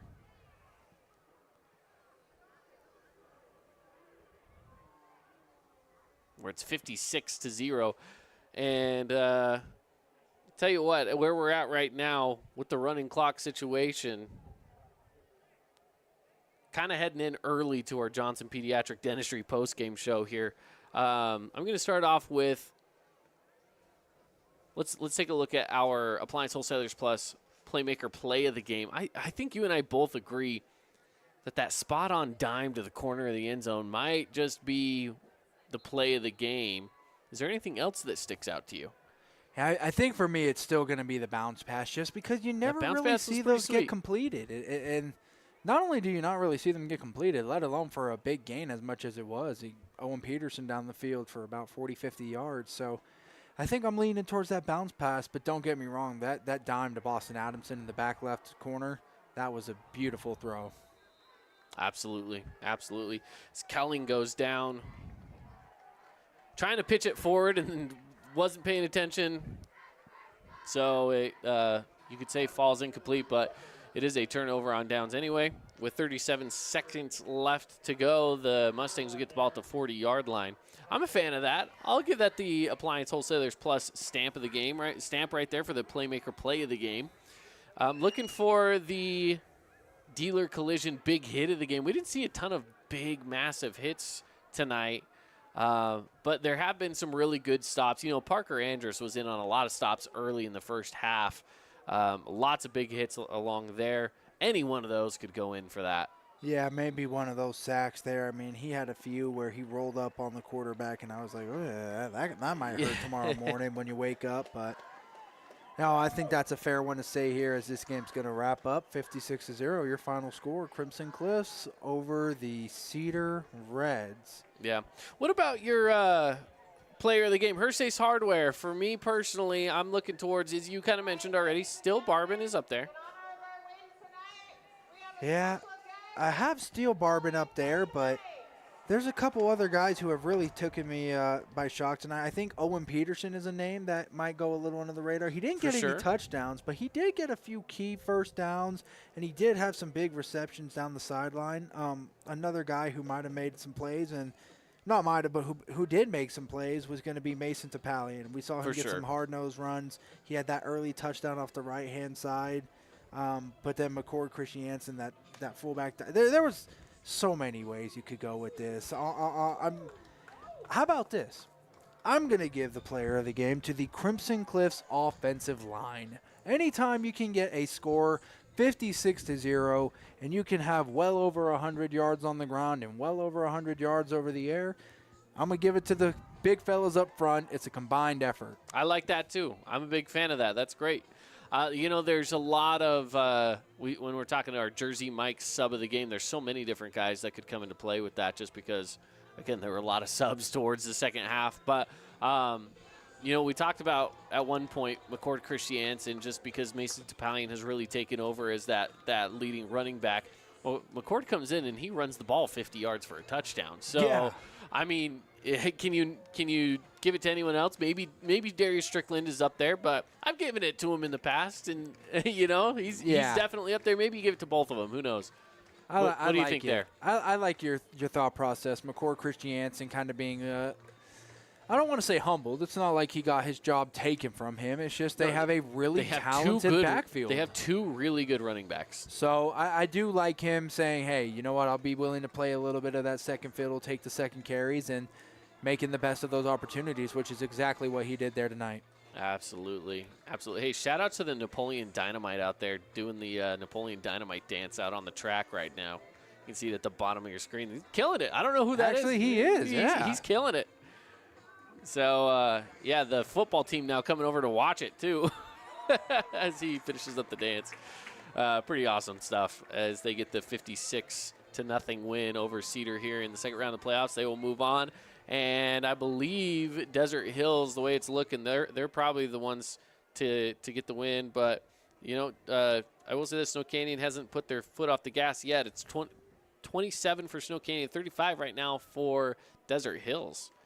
So that game's pretty good over there. I like it. I like what we're seeing from those guys. A good, hard-fought game over there at Snow Canyon High School. Snow Canyon, they'll keep fighting till the end. They'll bring it to you. They got the wide receivers to do so, but that's a tough defense and a tough offensive line that you have to take up front with the Thunder. Absolutely. Absolutely. Well, we're just about wrapping things up here from Crimson Cliffs High School. And, again, they've been able to get the win here in dominating fashion, 56-0. And with that, let's wrap it up, shall we? We'll get on to the next round next week right here on the Fan Sports Network. We know Crimson Cliffs is moving on, and the winner of Desert Hill Snow Canyon right after that. So I urge you to head on over to that stream, see how those guys are doing, see who Crimson Cliffs is going to be facing off against next week when game returns. So from all of us here, got to give a shout out to Sebastian up top running the camera, for Connor Collins and myself, Caden Formaster. Have a good night, everybody, and